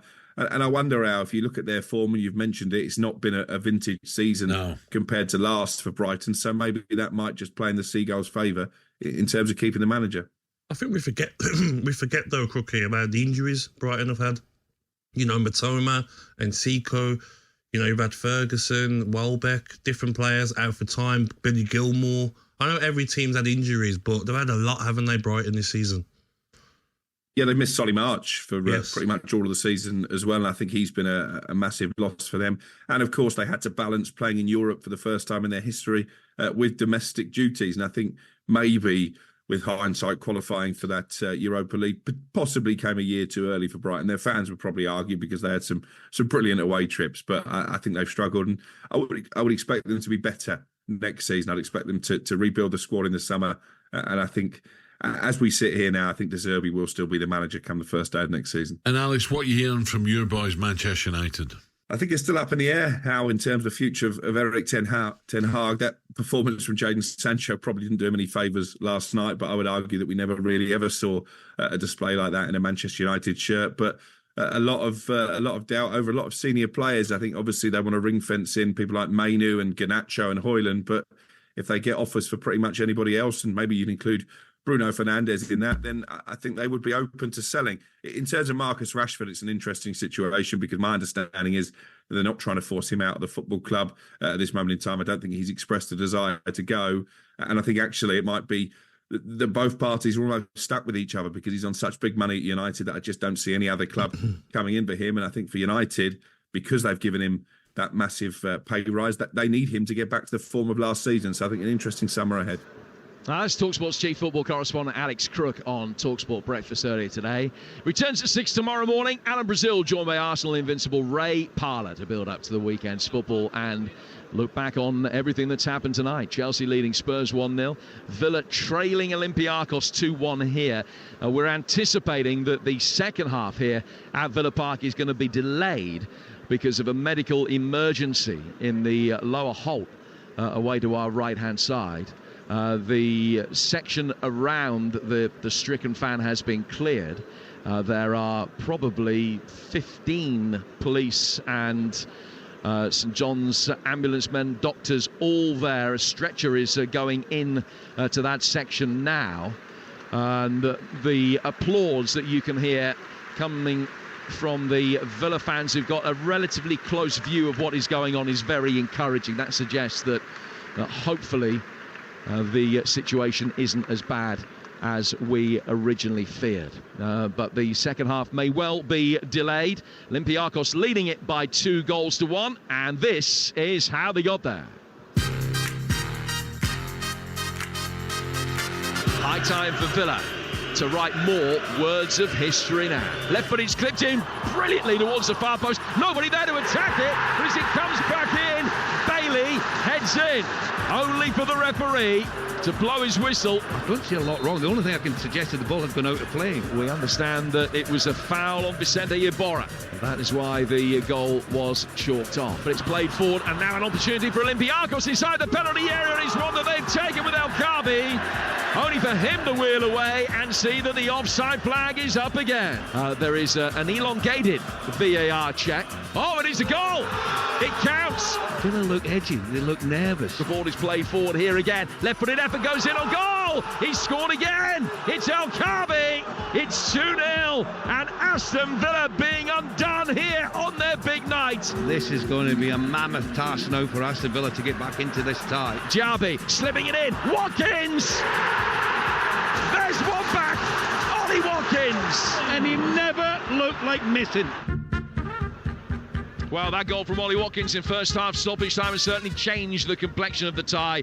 Villa building up some late momentum in the first half, and the second half is to come. At what point we're still not quite sure because of the medical emergency in the lower Holt at the moment. An ambulance has just been reversed into the corner of the stadium. It's down by the corner flag, blue lights flashing in the distance. And the Aston Villa supporter will be taken into that ambulance very shortly, which means a delay. As always, our very best wishes go to that supporter, his family and friends who may well be with him tonight, who would have been horrified, I'm sure, by what they've seen, and our best wishes for his recovery, or her recovery, as ever it may be. Something that always puts the mere fripperies of what happens in a 90-minute football match into perspective. But it is that 90 minutes that we're concentrating on. Ray Houghton alongside me. Ray, we talked about the fact that Aston Villa need to improve, that they're losing the midfield battle. Would you advocate making a change at this stage in personnel? No, not after getting the goal when they did. You know, they're going in there with a lot of confidence, belief. The attitude, I'm sure, would have changed. The manager would have got across his point of view and where he feels they have to improve as a team. And it's not just the midfield, Jim, it's from the goalkeeper to the centre halves. There's a lack of confidence, a lack of belief in each other's touch. You know, they're not making angles to receive it. And you're quite right, the most important thing here at this stadium at this moment in time is who's taken ill at the moment, their safety, and the concern's all about them. It's not about the match. The match can start at any time afterwards. The most important thing is that whoever's over on that side of the stand is going to be okay, and with the noise from the Villa supporters, it sounds that it's a lot better than we thought it was going to be. Yeah, another round of applause from those in the next block. It is a supporter in block L2 of the Holt that is affected, and the stricken supporter is just seemingly being stretchered now down the stairs towards that ambulance. Neil Moxley from the Sunday People, I'm delighted to say, is joining us as well. Mox, great to see you. What did you make of that first 45 minutes from Villa? Well, I thought it was a basketball game, to be perfectly honest with you, to start off with. But I thought that Villa looked a little bit leggy, Jim, if I'm being honest. I thought they looked a little bit off the pace. I think the sprightliness and the agility and the fact that Olympiacos have clearly come here to have a go surprised them a little bit, and it took a little bit of time to get used to it. Where does Unai Emery need to change things? Well, do you know what? He's not actually got that many options. When you look at the bench, it's populated by a lot of under 23s, and to be honest with you, such is Villa's injury crisis at the moment. You know, they've got a string of players out with quite serious injuries, and have done for a lot of the season. I'm not so sure he can change too much. I mean, looking down, I mean, Zaniolo, possibly Duran, if he needs a little bit of needs a little bit of muscle up front. I mean, he causes chaos whenever he comes on, Duran. He's a big old boy, and he's and I'm not exactly sure that some of these Olympiacos defenders are physically that strong. So I think that Watkins goal could be key to this tie. I'm not ruling out Villa at all in this second half. So the fans gave referee Marco Guida an unhealthy send-off at half-time. What did you make of his first 45 minutes? Yeah, I mean, do you know what? They expected to see a better performance. They're 2-0 down. They've had a goal wiped out for what I couldn't really see there was too much wrong with him in the 9th minute, which would have gotten them off to a flyer. But to be honest with you, I think the penalty shout was the right call. I think the guy played the ball before he made any contact with Bailey. I don't think Bailey was in a position to retrieve the ball before it went out of play, and I actually think that he's not made that many bad decisions. I mean, there were a couple of occasions when Daniel Podence got flattened by Matty Cash, and I think Podence played for that when he didn't even bother attempting to get a header when it was up in the air. But he is only 5 feet 4 inches tall, Podence, so But I think he's been okay. You can't put the fact that Villa were 2 goals down to the poor refereeing performance. That El Kaabi took the chances with all the confidence of a man who's got 29 goals before he came into this game. Absolutely. Very briefly, as the 2 sets of players come out for the second half, the ambulance still in the corner of the ground, but the doors are shut. I think that'll be going very shortly, and we're going to have a game again in a moment. What's a pass score from this situation? What do Villa need to leave here with tonight for them to still have a decent chance? Listen, they're a feisty bunch, this Villa mob, and I think they've got a chance. I think they've got a chance if they can get it back to 2-2. But I honestly think there's more in it for them, Jim. If they're attacking the whole end, they've got the tails up with that goal. They'll have been, they've had a bit of time now to regroup. I think it's game on. I fancy Villa to go on and win this. Neil Moxley from the Sunday People, thanks for your thoughts, much appreciated. 2 sets of players back out for the second half. And a change has been made by Olympiacos in that troublesome left-back position for them, where Francisco Ortega has been replaced by Omar Richards, the young English left-back, more than 100 games for Reading. One of a relatively small line of players that's left Reading for Bayern Munich in his career. He played 17 games for Bayern, then went to Forest. They paid £10 million for him, but he's never played for him. But he has been loaned to Olympiacos. Olympiacos and Forest, as I'm sure you're aware, both owned by Evangelos Marinakis. So Richards on, hoping to catch the eye at left back for this second half. No changes for Villa in their claret and blue white shorts, and they keep from left to right, and they get the second half underway, attacking the Holt end. And here's one of the former darlings of the Holt end, Ray Howe. Oh, I wouldn't go that far, Jim, to be honest with you.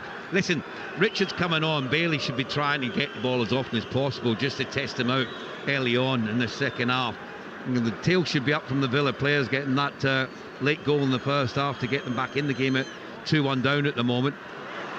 Another goal in our live game over on Talksport, incidentally, when Nicholas Jackson has scored for Chelsea, who lead Tottenham by 2-0. And that is a result, just to reiterate the situation for Villa, that will leave Villa needing to win 2 of their last 3 Premier League games at the most in order to qualify for the Champions League.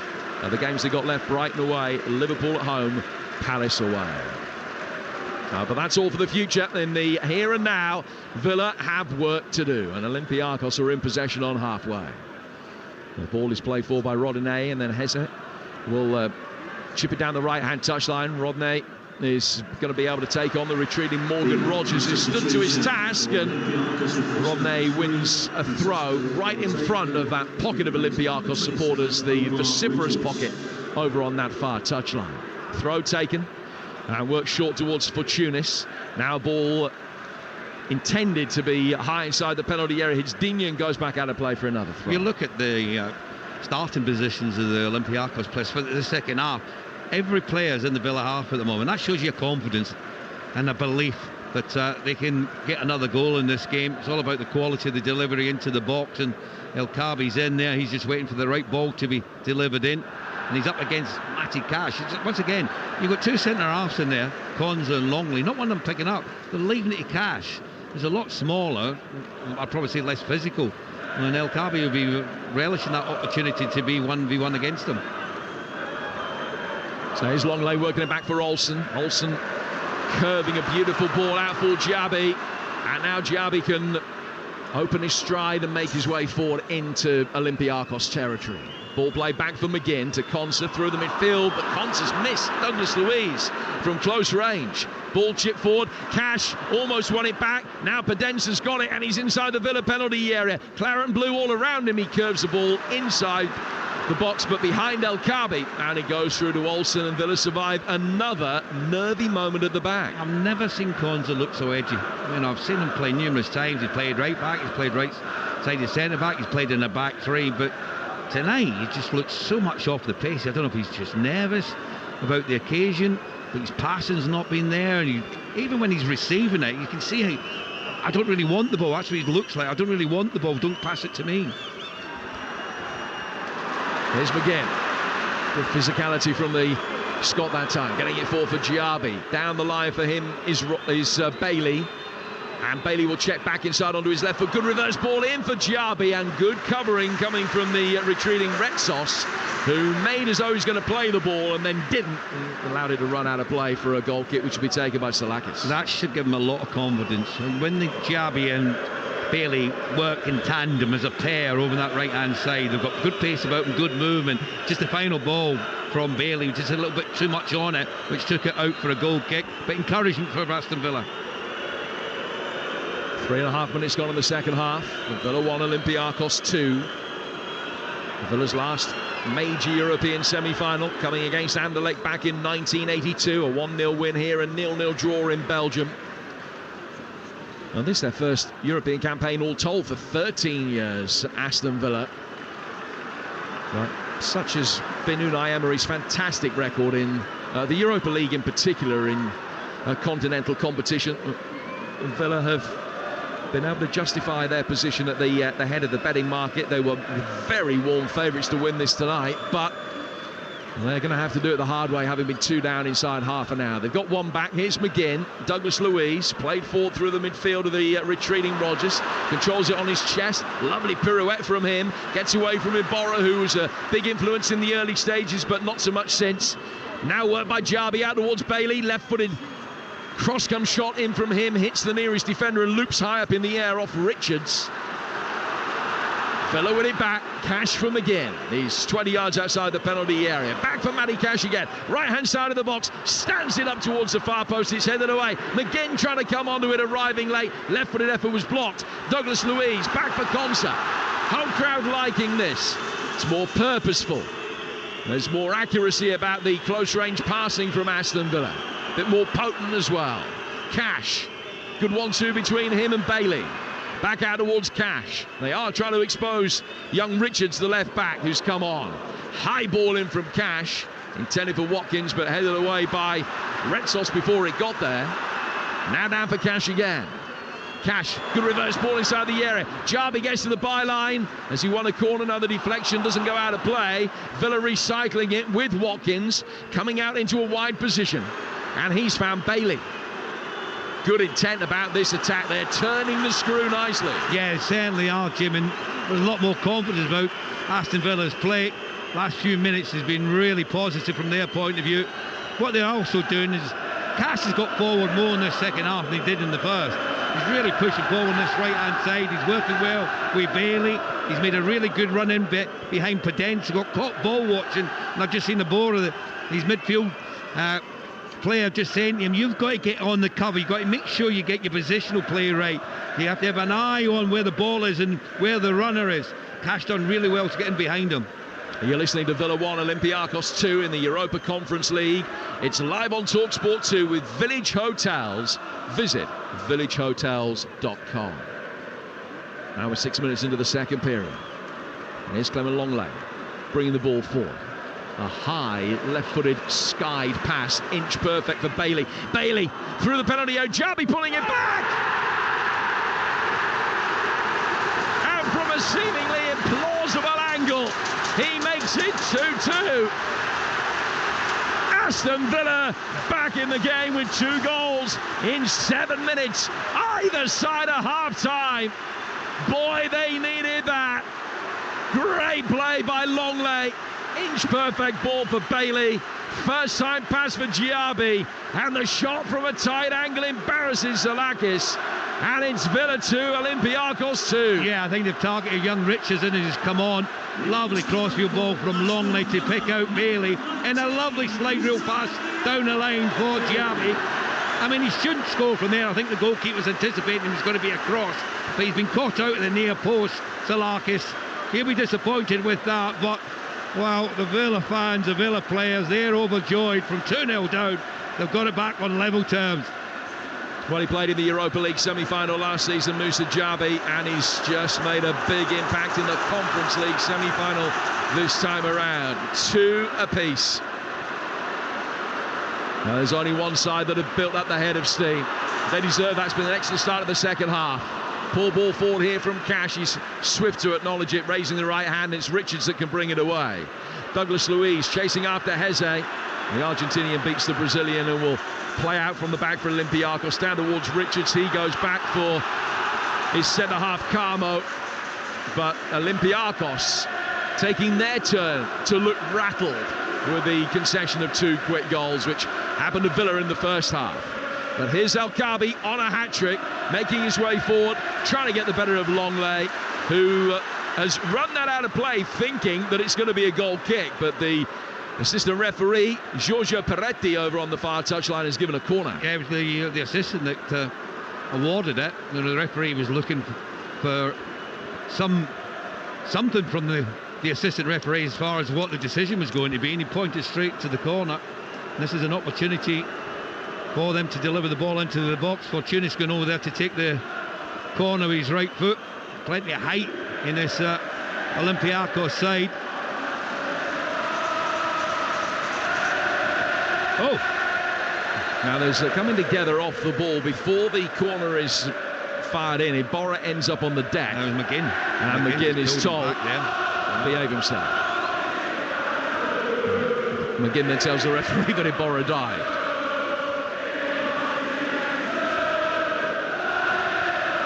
In comes this corner, first of the second half for either side. Now swinging for Olympiacos, intended for Retsos, and it's taken a defensive header on its way through. And what's the referee given here? As he's indicating that there was an arm around the shoulder. Has he given a penalty to Olympiacos? I think he has. There's lots of confusion. Well, if I look at the position of the assistant, it's Matty Cash. Is it handball by Cash? Is that the decision? That's a decision he's given. Oh, no, it's Luiz. Luiz, and his arm's up. Yeah, having seen the replay, no case to answer, because he's jumped towards the ball with his right arm up, not in a natural position. He's just pushed his right hand out.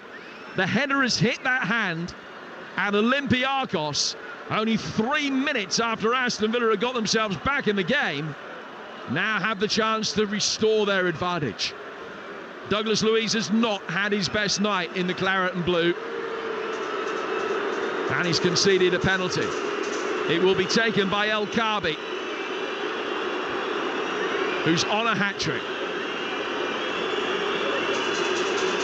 Ball spotted down. El Kaabi running up languidly, left-footed, sends Olsen the wrong way, and Olympiacos lead again. It's a hat-trick for El Kaabi and a nightmare for Douglas Luiz. I've got to be honest with you, how the dynamics of a football match can change in an instant. You know, Aston Villa and the home supporters were right behind the team. The Villa players were on a high, 2-0 down. They've come out at the start of the second half after Watkins got a goal back just before half-time. Then Diaby gets a goal to make it 2-2, and they're in the ascendancy. And then out of nothing, they give away a goal. Was it corner? Because I can tell you, Longley thought that it was the Olympiacos player got the last touch on it. But then when Douglas Luiz does what he does, that's what happens in the penalty. Players are not looking at the ball. They're too busy holding on, grabbing, looking the wrong way. Watch the flight of the ball and just lean into the player that you're marking. He's got his arm up in the air, you're quite right. I thought initially it came off Cash, but it didn't. It came off Douglas Luiz's arm. And the referee, in fairness, he was in a great position to see it, gave it the handball, and El Kaabi just stroked it beyond Olsen in the goal to give Olympiacos a 3-2 advantage. Well, the bottom line is, whether it was a goal kick or a corner, you just don't defend the corner like that. So Villa with it all to do again in what has been an extraordinary European semi-final. You think back, and I can just about remember that Villa-Anderlecht game. I was 9. And Are you sure? Yeah, well, I'll pretend I was 9. And it was a terrible game. Great result for Villa. This has been a belting game, but they would have much rather had a terrible game that they were leading scruffily 1-0. Yeah, but listen, Will Unai Emery, look at him, his technical area, he's got his hands on his hips at the moment, he can't believe it.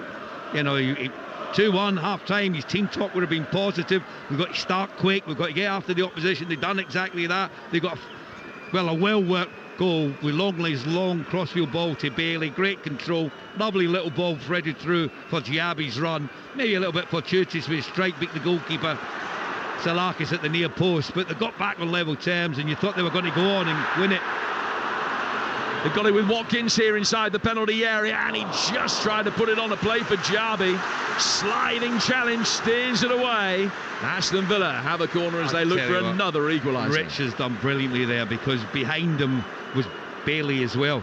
Good run down the left channel here from Watkins, fires it across the 6-yard box, and Rich's positional play there was excellent. Corner taken short, work then inside the penalty area by Douglas Luiz, cleared by Conser, comes out for Bailey, left-footed effort through a forest of legs inside the penalty area, but not past too many of them. Cash then works it back in, and it's cleared by Kano. Brought back down with a neat, intricate little touch from Leon Bailey, and he will try and take on Chiquinho.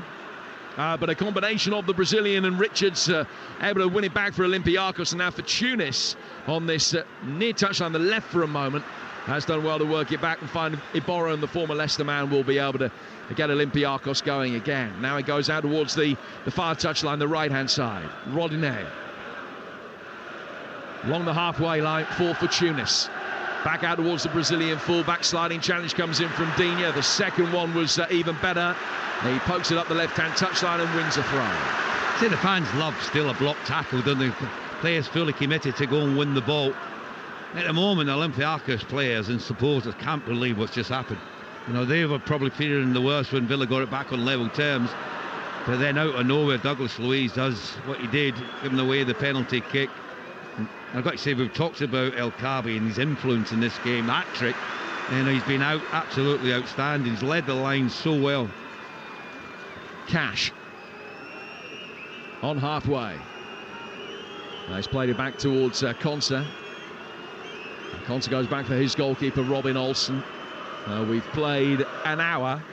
There's still half an hour to go here on Talksport 2. They've got a couple of minutes of stoppage time left at Stamford Bridge. Chelsea 2, Tottenham 0. It's going to be 3 points for Maurizio Pochettino against his former club. Here's McGinn. That's going to take Chelsea up to 8th. Good ball through. Here's Watkins. Goalkeeper comes out and kicks it. It hits Watkins and ricochets off his shin and goes into the hold hand. Brilliant starting position from Salakis. You know, you've seen other keepers are just caught on the line. They've got caught ball watching. I think certainly Watkins was probably just onside, but the keeper was, 5 yards, 6 yards outside his 18-yard box to make the challenge on Watkins. Brilliant goalkeeping. He's only their second choice goalkeeper, Salakis. He is the cup goalkeeper. He is a good player. He's only 21. Yeah, you're a kid. They've got a fantastic youth policy at Olympiacos. He's come through that. In fact, it's so good they've won the UEFA Youth League this season. So a very bright future for Olympiacos. Salakis, I don't think he's going to be hanging around Olympiacos for long. Now the ball's back with Carmo. Carmo working it back to his goalkeeper, who clears right-footed towards halfway, chested down by Luca Digne, and then one back by Fortunis. The Greek international winger coming into the edge of the centre circle before finding Hesse. And now it comes down towards Omar Richards. 4 from him down towards Daniel Pedence. Pedence fouled by Cash. He's just too tight, Jim. Then gone down holding his head. Yeah, you can just see the manager Unai Emery just saying these players, calm down a little bit, you know. You're just getting ahead of yourself. You're just getting a little bit frustrated. You know, we'll work our way back into this game. We've shown now we need to keep getting the ball down this right-hand side, because I think with Bailey and Jabi, between them, they could be the difference. You're not only scoring goals, but maybe assisting, getting crosses into the box for Ollie Watkins. Still a lot in this game. Well, Pedence has gone down holding his head, and justifiably there was no contact from Cash on his head, but as he fell to the ground, his shoulder hit the ground, and as that bounced up, his head came down and really smacked the turf hard. The referee hasn't realised that that is the case, and I don't know that Unai Emery has either. The treatment is now being administered by the Olympiacos medical staff, but they've probably got, Jim, is the home supporters think you're play acting. That's what it is. Oh, as well they might, but he's not. Yeah, no, I agree with you, but they don't know that. They've not seen the replay of it, so they're still under the illusion that he went down rather easily and there's no real problem with him.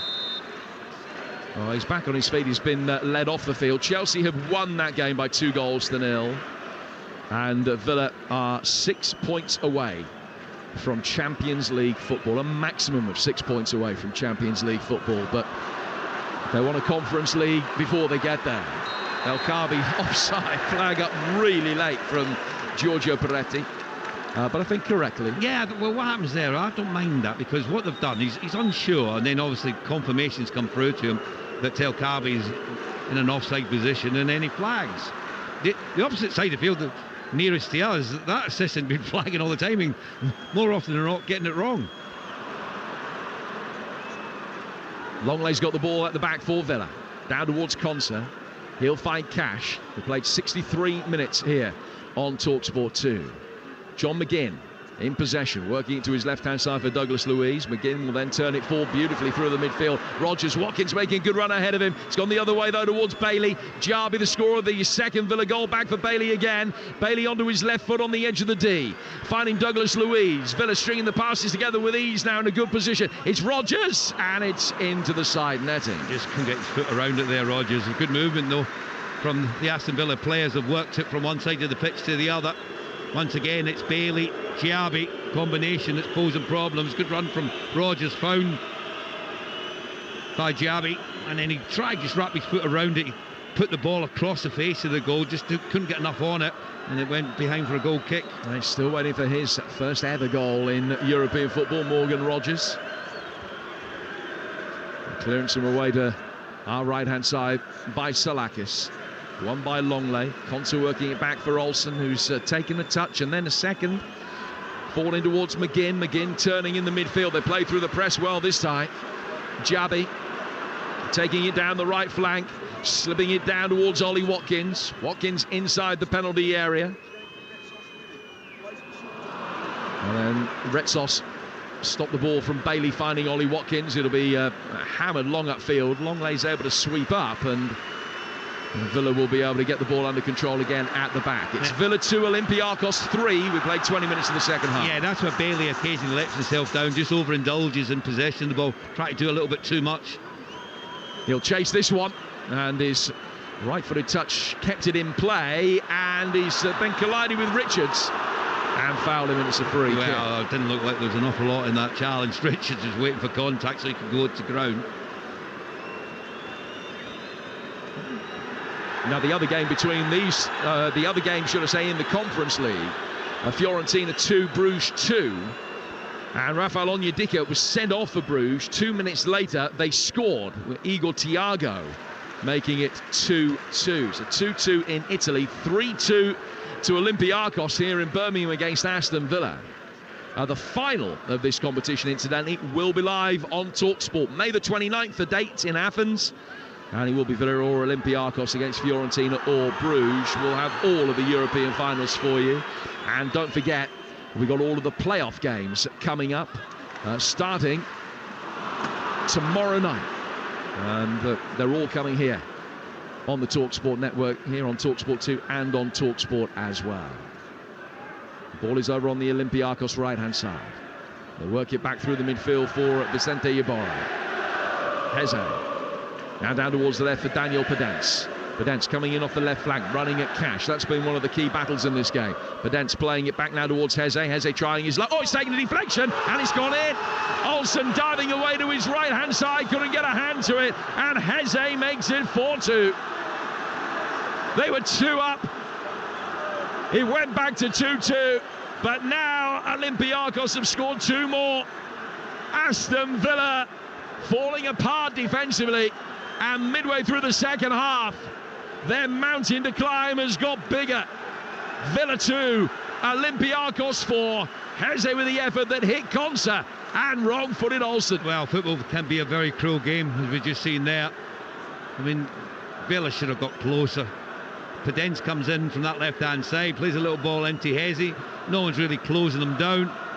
Strike comes off Konsa, and you could see that Olsen was going to his left-hand side. He had it covered. It would have been an easy take for the goalkeeper, but the deflection off the defender just took it beyond him, and he couldn't get back quickly enough to get anything on it to keep it out. Maybe just got the slightest of touches on it, but nowhere near enough to keep it out. That's a huge goal for Olympiacos. 2-goal advantage. If it stays this way at the end of the game, will be massive to take into that second leg.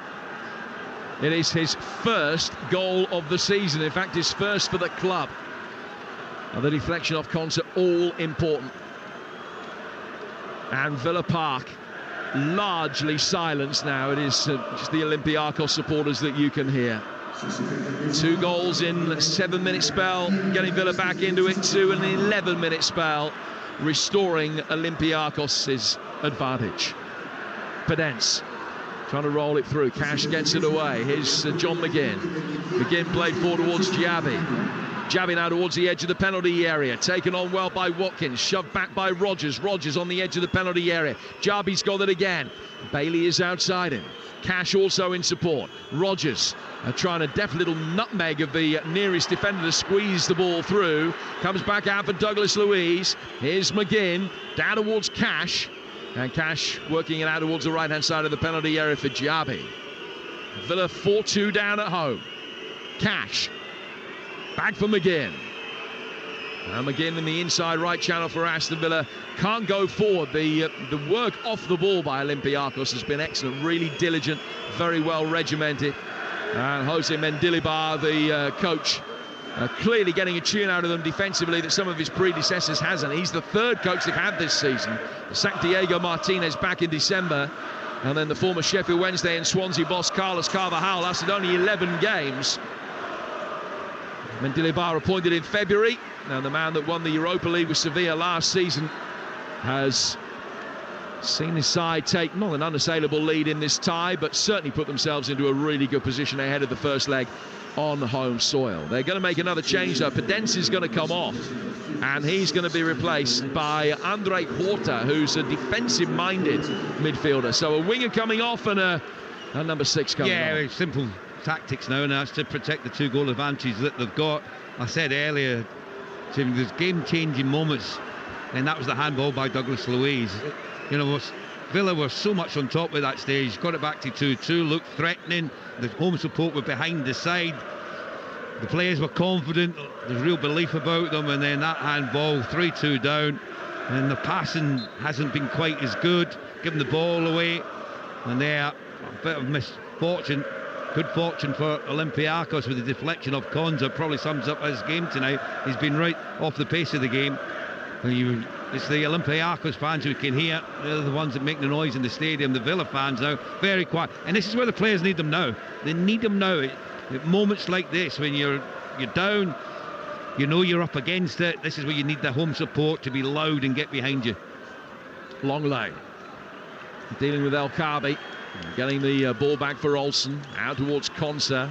Villa are going to be making a change in a moment. We're going to see Jean Girard. Villa working it forward here for Cash.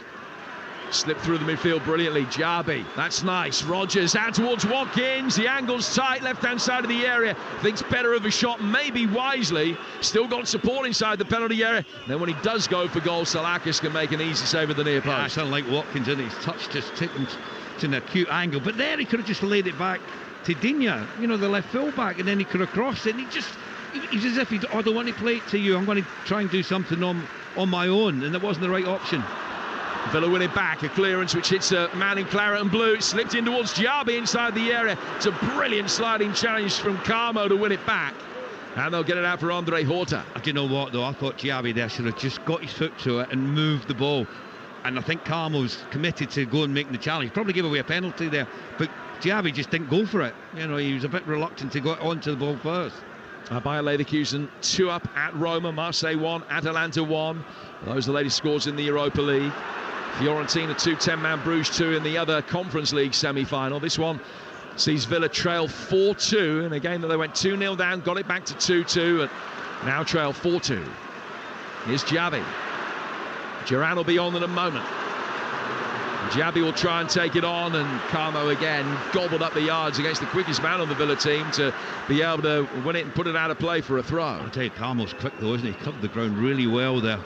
On that occasion, Richards, the left full-back, been caught out of position, so he had a lot of ground to make up there, the left-sided centre-back, where he was equal to it. He got there ahead of Giabi. Digne to Watkins. Watkins on the edge of the penalty area here for Villa. To Morgan Rogers. Rogers getting it again, working it inside the 6-yard box, too far ahead of Bailey. Salakis got his angles right and will dive down and make the save. And there are 17 minutes of this first leg remaining.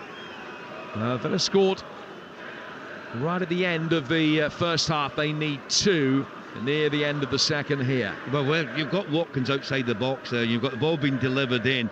Someone has got to make the run across the near post, whether that's Bailey, whether it's Diaby, whether it's Richards, one of them, Rogers, one of them 3 striker partners for Watkins. Someone's got to make the run in there. You can't just watch it develop and allow the goalkeeper Salakis to collect it at the near post there with no one in and around him. The change will see Rogers come off, and Jon Duran's going to come on to replace him. Duran, who has scored 3 goals as a substitute this season, including 1 in Europe against Ajax here. That's one of 3 goals that he scored in this competition. And Duran is on for Rogers with a little over quarter of an hour to go. It looks more like a 4-4-2 now, Tim, doesn't it? Chiabi's gone over to the left-hand side. You've got Bailey on the right, and then you've got Duran up front alongside Watkins. So it'll be a different dynamic for them and for the Olympiacos back line to mark them. They were used to just the 1 striker up there. Now they've got the 2. Salakis with the ball forward. The young Greek goalkeeper in all yellow tonight in front of the Holt end.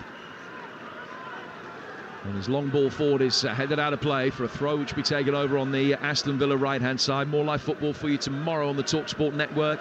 Again, a choice of listening. Luton against Everton in the Premier League kicks off at 8. Barnsley-Bolton in the League One playoff semi-final first leg is a 7:30 start.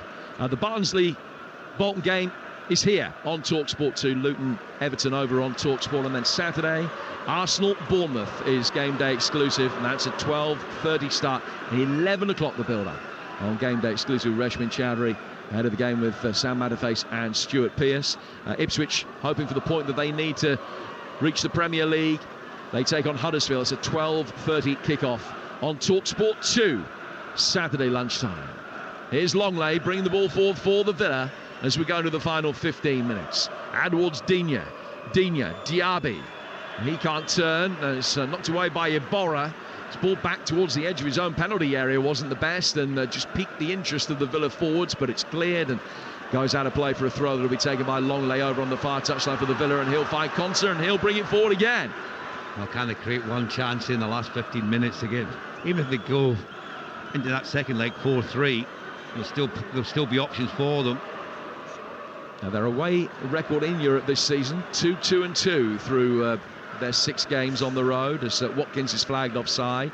But you made the point in the first half, and it bears repeating. This is an Olympiacos side that have been beaten 4-1 at home in Europe this season.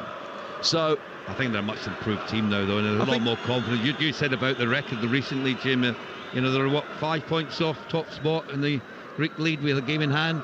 I think you've seen a different type of performance of late from them, and they've been very impressive tonight. I think was it 5-1 in the odds coming into this game tonight? Was that right to win this tie tonight? I think it was something round about that. I think they might have been longer still. Villa were 2-5. Yeah, I think I remember that number came in my head, and I think for good reason. People have thought Aston Villa, and currently 4th in the Premier League, looks like that's the position they're going to finish with Tottenham losing tonight, and the games that Tottenham have got upcoming as well, which are going to be very difficult for them. Concept will play the ball down towards Leon Bailey, and Bailey trying to find a way past Richards, can't do so. Andre Houghton is on the scene. The ball was stuck between the feet there of Richards, and he was seemingly stopping Bailey playing the ball. The assistant referee flagged for a foul to Olympiacos, and the referee has overruled him and said that it's an obstruction because Richards wasn't allowing Bailey to try and play the ball, and it's an indirect free kick to Villa. The assistant referee, after the referee made the decision, pointed the other way then. He said, oh no, it was a free kick. He's not been very good on this side of the field. The other assistant referee on the far side has been excellent. So Douglas Luiz and McGinn stand over this. It's right on the right-hand touchline. It's 7 outside the penalty area. Douglas Luiz takes it, right-footed, swung towards the penalty spot. And it was a clean header, but not an accurate one from Watkins. He sent it well wide. Yeah, he just didn't get his body position right there, did he? He was free inside the 18-yard box, just having an argument with one or two of the Olympiacos players. Retsos being one of them, the other one's Abora. Just couldn't redirect it, could he? I mean, he whipped him with real pace, wasn't it, from Douglas Luiz? And they're in no rush, and the home support's not happy. Salakis just taking his time to take the goal kick. 12 minutes to go. Villa 2, Olympiacos 4 here on Talksport 2. As Cash plays the ball forward. It's returned by Heze, the scorer of the fourth Olympiacos goal. An effort that took a cruel deflection off Concept and wrong-footed Robin Olsen. He couldn't react quickly enough.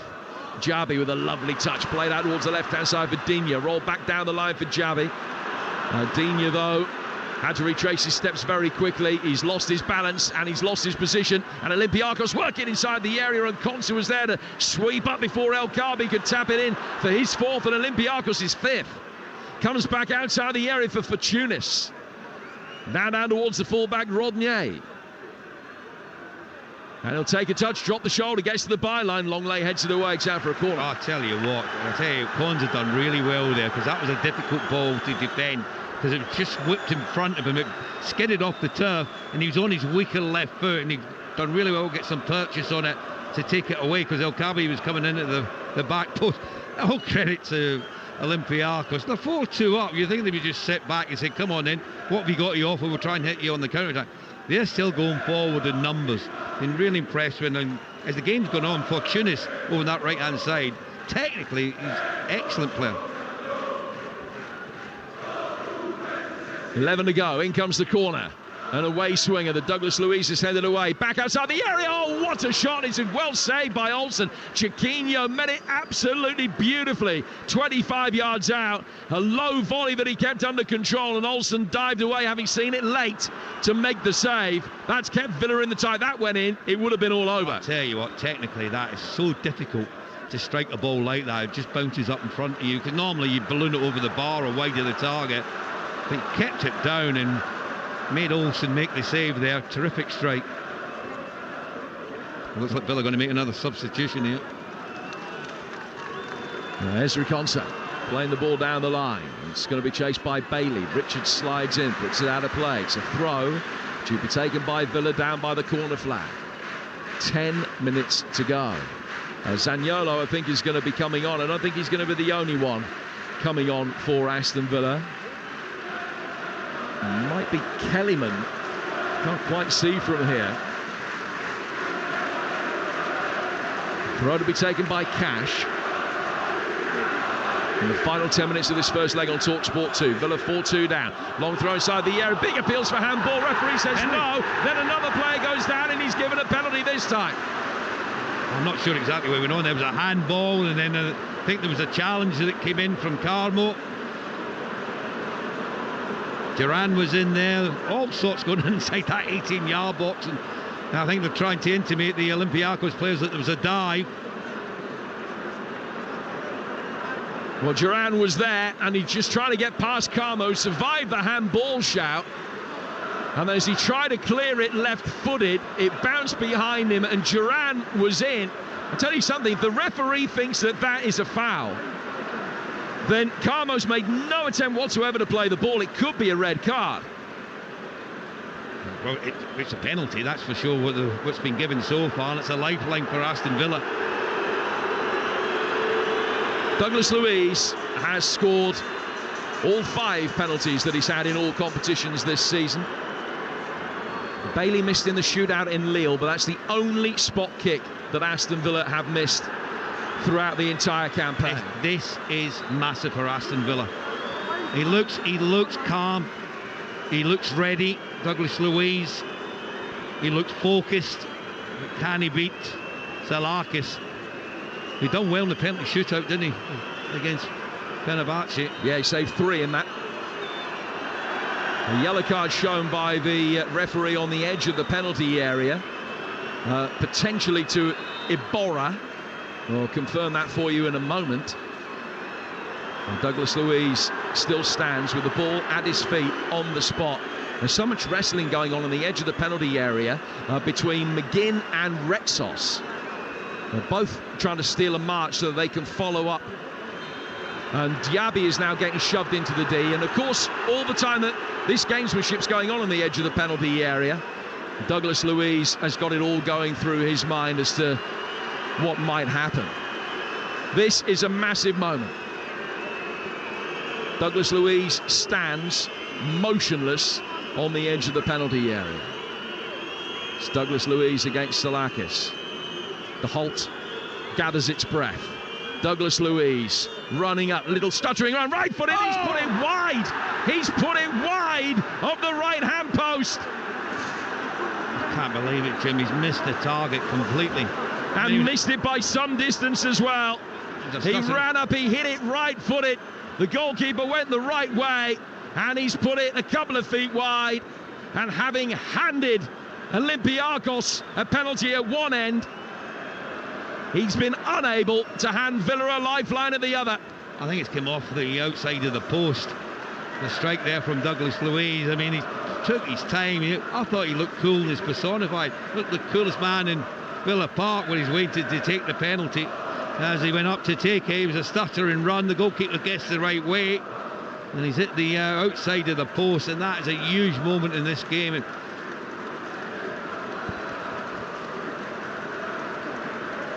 well, Zaniolo and Irabunum are the players that are going to be coming on at this juncture. Double substitution for Aston Villa. And Bailey and Jabi are the players that have made way. Sometimes it's just not your night, and Unai Emery will be feeling that that is the case here. His side, who've only conceded 3 goals at home in this entire European run, have led in 4 tonight. One of them coming with a cruel deflection, one from a penalty needlessly conceded.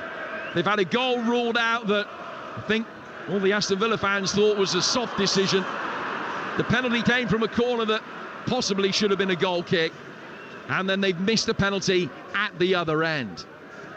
And the fine margins in European semi-finals, you just can't afford to let that much go against you. And Irabunum's given it away. A shanked clearance, which puts a little bit of pressure on Carmo at the other end. Now the ball is headed back to the goalkeeper. 4-2 to Olympiacos, 5 to go. Jim, when you said everything that's gone on in the game and you listen to one by one, it's been absolutely incredible.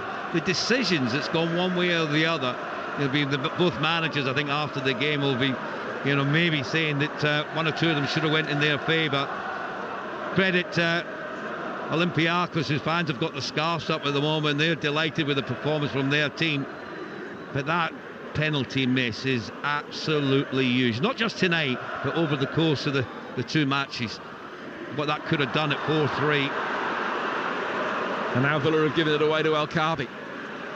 The ball is played down the left hand side for Andre Houghton. He can't keep it in, it goes out of play for a Villa throw. Yeah, there's a world of difference between a 4-2 defeat and a 4-3 defeat. That penalty goes in. Villa have then got 6 minutes plus stoppage time to find an equalising goal. And this place would have been rocking. The whole support would have been behind the team. As it is now, there's 1 or 2 supporters leaving the stadium. You can see it etched in their face how disappointed they are. They came here with a real belief that this could be a magical season for Aston Villa. Not only getting to a European final, but also finishing 4th in the Premier League, which would have been outstanding from their point of view. Douglas Luiz slipping it forward. McGinn taking it on the edge of the penalty area. McGinn at the goalkeeper. Shot on target, a decent flowing move, not the end product that they wanted. Yeah, a good run though, wasn't it? And he took on 2 or 3 of the Olympiacos players, got past him. The only thing he did wrong there, he was hit it straight down the middle of the goal. If he should try to curl it in the far corner, that might have posed problems for the keeper. Now those are the thoughts of the former Aston Villa midfielder Ray Houghton here on Talksport, as well as Talksport 2. We welcome listeners on Talksport with the news that Villa are 4-2 down. They've just missed the penalty. It's not been a typical Aston Villa night here. An extraordinary game. The first European semi-final that Villa Park has seen for 42 years. Olympiacos 2 up, Villa getting it back to 2-2. And then Olympiacos scoring 2 more before Villa missed the penalty with Douglas Luiz's effort. It's Villa in possession with Irabunum, who's recently arrived on the scene as a substitute. Forward from him to Cash, down the line for John McGinn. McGinn on the right-hand side of the penalty area. Irabunum again, attacking the edge of the box. Leaving it for McGinn. His left-footed ball in, took a deflection, hit Cash. Cash, was he fouled by Richards? The referee said no, I'm sure he got that right. And it's a goal kick, which will be taken by Salakis. Yeah, we're coming up to the last 2 minutes of the 90. And then the added on time. I think the question that Villa fans will be asking them, can it just create one more golden opportunity to get it back to 4-3, which will be a lot healthier to take into that second leg. This game has had everything, isn't it? Absolutely. We've had goals, we've had decisions go for one side against the other. Both managers won't be happy with some of the defending that they've seen. Yeah, it's not been a defensive masterclass. Douglas Luiz gave away the penalty at one end and then missed the one at the other. Ill fortune that he's timed his first penalty miss of the season to be tonight when his side needed it most. Here's Watkins bringing the ball forward. He's played it out towards the left-hand side. Zaniolo back for Watkins. Watkins taking it on. Fouled on the edge of the area. Referee says no. He's waved him up. And Olympiacos will bring it away. Yeah, Retsos with the challenge. I've got to say, though, Jim, I looked at the referee's position and he was looking right down the line of it. You've got to give him credit. He was up with play and straight away motioned. He felt that Watkins went down far too easily. We're in the 90th minute. And the ball is with Konsa. Konsa for Douglas Luiz in the heart of the midfield. Forward from him to Zaniolo. Zaniolo has got an option to his left-hand side. He plays it down towards Digne. High ball inside the penalty area, headed away by Retsos. And the spectacular bicycle kick attempt from Duran will go down towards the corner flag where Cash has kept it in. Cash now chipping inside the penalty area. And it's headed away by Rodney, the right back. Overhead kick clearance falls for Douglas Luiz. Villa camped inside Olympiacos territory, but find themselves 4-2 down. Konsa again, on halfway. He plays it to his left-hand side. Clement Longley bringing it forward. Douglas Luiz once more. Now Luiz in a central position. I'm sure that moment will still be running through his mind. Cash firing it inside the penalty area, and it's headed away by the impressive Carmo at the heart of the Olympiacos defence. 5 additional minutes, and we're in them now. Be a minimum of 5 minutes added time. 5 minutes added time. Douglas Luiz, right-footed ball inside the penalty area, too close to the goalkeeper, but the excellent Salakis electing to punch rather than catch. It's then headed back to him by Fortunis, and an Olympiacos player goes down inside the 6-yard box, and that will see a few more seconds to be added. Yeah, 4-2. Straight away the referee's going to go and look at the situation, because it looks like it's a head injury when the ball was delivered in, but the goalkeeper was decisive there, wasn't he? Salakis, he did the right thing. He was under a little bit of pressure, didn't try and catch it. He just got 2 hands to it to punch it outside the 18-yard box to diffuse the situation and allow his team to get into good defensive positions. Well, that's the Olympiacos supporters that you can hear. Around 2,500 of them made the journey from Piraeus to Birmingham tonight. They'll be leaving very happy, but if Villa can just get one back, then it will change the complexion of the game. They have been known to suffer the odd, very heavy defeat, Olympiacos. We've seen enough tonight that if Villa can get a little bit of luck in running in the second leg, which will be live for you on Talksport next Thursday, they might be able to put pressure on and things could snowball pretty quickly for them. Zaniolo for Digne, ball in here, and Salakis' handling was good, catching it on the full on the edge of the 6-yard box. Yeah, I think Digne's just saying to his teammates, can anyone make a run across that near post to get a tap in? He's whipped it in with real pace, but the goalkeeper was equal to it. Salakis collected it. No rush whatsoever to play the ball downfield. I actually thought there'd be more than 5 minutes, Jim, where everything went on in that second half, because the penalty decision and how long it took Douglas Luiz to take the penalty seemed to be 2-3 minutes. Olympiacos winning back on halfway and will bring it forward with Rodney. Slips it out towards the right-hand side. Fortunis wearing 7, it's gone for goal, it's over the bar, out of play. Goal kick that will be taken by Robin Olsen. He's in a hurry to restart play. We're midway through those 5 additional minutes, and Villa's deficit is still 2. Douglas Luiz playing it forward here for Cash. Cash back to Irabunum. Square to his left-hand side for Douglas Luiz. Will bring it forward. He's almost on the centre spot as he chips one out towards Luca Digne on the left-hand side for Villa. Bringing it forward, he's then laid it back for Longley, and the Villa fans a little bit apprehensive about the reluctance to serve the ball forward here. Irabunum to Duran. It felt as though a challenge was forthcoming from Iborra and jumped out of the way, but it wasn't. But Duran still got it in a deeper position near the edge of the centre circle. They've got to get it forward quickly. Ball in the box. What are they doing? 2 minutes to go. Nobody taking the responsibility for Aston Villa at the moment. Slid back for Douglas Luiz here. It's like they're playing 30 passes a goal. Ball chipped forward by Douglas Luiz. Looking for Watkins, easily chested down. And Villa will get it back, but inside their own half. And they've got to get it forward with more alacrity this time. Well, all you have to do is pump it downfield. You've got enough height down there. You've got enough bodies in advanced positions. Just try and put the back line of Olympiacos under a bit of pressure. Now Cash will chip it forward. Watkins making the run, controls it on his thigh. Ball goes out of the right-hand side of the penalty area, but Watkins follows it. Takes it down towards the right-hand touchline, laying it back for Tim Irabunum again. The former West Ham youngster to Douglas Luiz. To his left for Longley. The former Barcelona man out towards Luca Digne. Another former Barcelona player. Chipped inside the penalty area and headed away. Watkins doing really well to rescue it. Watkins with quick feet, edge of the area. He's dancing his way through, trying to pull the ball back. But it beat him to the dead ball line, goes out of play. And with that, I think Olympiacos are going to be winning this 4-2. Yeah, it looks that way, Jim, doesn't he? He's very disappointed there, Ollie Watkins, because his control on the edge of the box was excellent.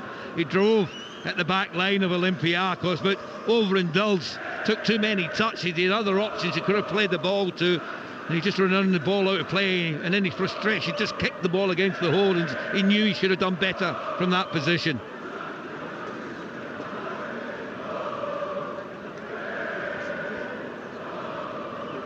Salakis will take the goal kick. He's wasted as much time as he thought he could. High ball, and Longley heads it down to Konsa. Villa have got to get it forward quickly. Here's Cash. Only seconds remaining. Cash coming forward over the halfway line. Ball put out of play for a throw. And everyone on the Olympiacos bench signalling that the 5 minutes are up. It is, of course, a minimum of 5 minutes. But there's not going to be too much more added. Cash with the throw towards the edge of the penalty area. Duran couldn't turn, and Iborra will be able to bring it away. And he's trying to release El Kaabi, but Konsa's going to be there first. Mopping up, finding Irabunum, but that is that. It's a monumental defeat for Aston Villa. Their first at home in Europe this season. Just didn't get going at all. 2 down inside half an hour. They fought back gamely, and early in the second half they were back on level terms, only for 2 more goals to go in against them. The first handed to Olympiacos by Douglas Luiz, who made contact with a corner with his hand inside the penalty area. Heze's deflected effort restored Olympiacos his 2-goal cushion. Douglas Luiz then missed the penalty and is now making his way towards the hold end, both hands up by way of apology, signalling to all 4 sides of the ground that he's sorry for the miss. But that is potentially the critical moment. Aston Villa dreaming of being able to make it through to the Conference League final, but Olympiacos didn't read the script. It was all Greek to them, and they got a 4-2 first leg lead. What an incredible game of football, and how it fluctuated from one side to the other. There's no question that Olympiacos were the better side in the first half. They got the 2-goal advantage, but they thoroughly deserve for the way that they applied themselves in this game. Villa got the goal from Watkins just before half-time that got them back in the game at 2-1. Second half, their attitude was excellent. Got the goal from Diaby to make it 2-2. And then Douglas Luiz, well, I'm not sure what he was doing for the handball, which led to the penalty being converted by El Kaabi for his hat-trick. But 4-2 is going to be very, very difficult for Aston Villa to turn it around in that second leg. I mean, clearly they're going to have to score first. That goes without saying. They're going to need a little bit more luck in running than they got tonight. And There were some controversial decisions, but taking nothing away from it, yes, there were controversial decisions, but the better side won here, and they were probably 2 goals better. They were very, very good. They surprised me, and they certainly surprised the Aston Villa players, because maybe they felt it was going to be a bit easier. The odds suggested that. You know, the way that Villa have been playing this season, they were the favourites to win it, but you've got to go and apply yourself. You've got to go out and play the game on its merits. And I thought they were really slow. I thought they looked edgy, they looked nervous. Aston Villa, in the first part of the game, the passing wasn't good, there wasn't a lot of movement from them. And it was the Olympiacos players, as they're over there with their fans at the moment in celebration, who came with a really positive attitude, got the goals at the right time, thoroughly deserved their 2-goal advantage. And then at 2-2, they were thinking, you know what, this could go really against us now. But they got the good fortune with the penalty, took advantage of it, and they've ended up with a 4-2 lead going into that second leg. So certainly advantage Olympiacos. And Villa Park, the home support, virtually gone. Not one Olympiacos fan has left this stadium. They're over there. They can't believe that they're on the cusp of a European final. Well, the second leg of this semi-final is an 8 o'clock kickoff. It's next Thursday night, and you will be able to hear it on Talksport. Olympiacos against Villa next Thursday, an 8 o'clock kickoff on Talksport. Between now and then, so much to be settled domestically. Luton against Everton is our live offering from the Premier League tomorrow night. It's an 8 o'clock kickoff from Kenilworth Road on Talksport. Build up at 7 for that, as it is on Talksport 2 for the first of our playoff games. We've got every playoff leg for you on the Talksport network, starting tomorrow from Oakwell, Barnsley against Bolton. Then on Saturday, Arsenal against Bournemouth is game day exclusive. It's a 12:30 kickoff on Talksport. At the same time, here on Talksport 2, Ipswich looking for the point they need to send Huddersfield down and to return to the Premier League. Sheffield United against Forest, another critical game down at the bottom of the table. Evangelos Marinakis will be hoping that Saturday is as good as Thursday has been for him, the Nottingham Forest and Olympiacos owner. It's a 3 o'clock kickoff. That's on Talksport 2. And also on Saturday night on Talksport 2, more playoff action as Oxford take on Peterborough. But my thanks to Ray Houghton. This was the night that the Moroccan Cobra Ayoub El Kaabi showed his venomous bite, a hat-trick for visiting Olympiacos. Dead-eye from the spot, unlike Douglas Luiz, who given a penalty away and then couldn't convert one to throw Villa a lifeline late in the game. They will go to Greece, needing to win by 2 to even take it to extra time. From Ray and myself here in Birmingham, a very good evening to you. Next up here on Talksport 2, it's live PGA Tour Golf as we bring you round 1 of the CJ Cup Byron Nelson. High time for Villa to write more words of history now. But it's played forward, and now an opportunity for Olympiacos inside the penalty area, and it's one that they've taken with El Kaabi. Only for him to wheel away and see that the offside flag is up again. There is an elongated VAR check. Oh, and it's a goal! It counts! They look edgy, they look nervous. The ball is played forward here again. Left-footed effort goes in on goal! He's scored again! It's El Kaabi! It's 2-0, and Aston Villa being undone here on their big night. This is going to be a mammoth task now for Aston Villa to get back into this tie. Jarby slipping it in. Watkins! There's one back. Ollie Watkins! And he never looked like missing. Bailey through the penalty area. Jarby pulling it back! He makes it 2-2. Boy, they needed that. And what's the referee given here? As he's indicating that there was an arm around the shoulder. Has he given a penalty to Olympiacos? I think he has. Ball spotted down. El Kaabi running up languidly. Left-footed, sends Olsen the wrong way. And Olympiacos lead again. It's a hat-trick for El Kaabi. Badent's playing it back now towards Heze. Heze trying his luck. Oh, it's taking a deflection, and it's gone in.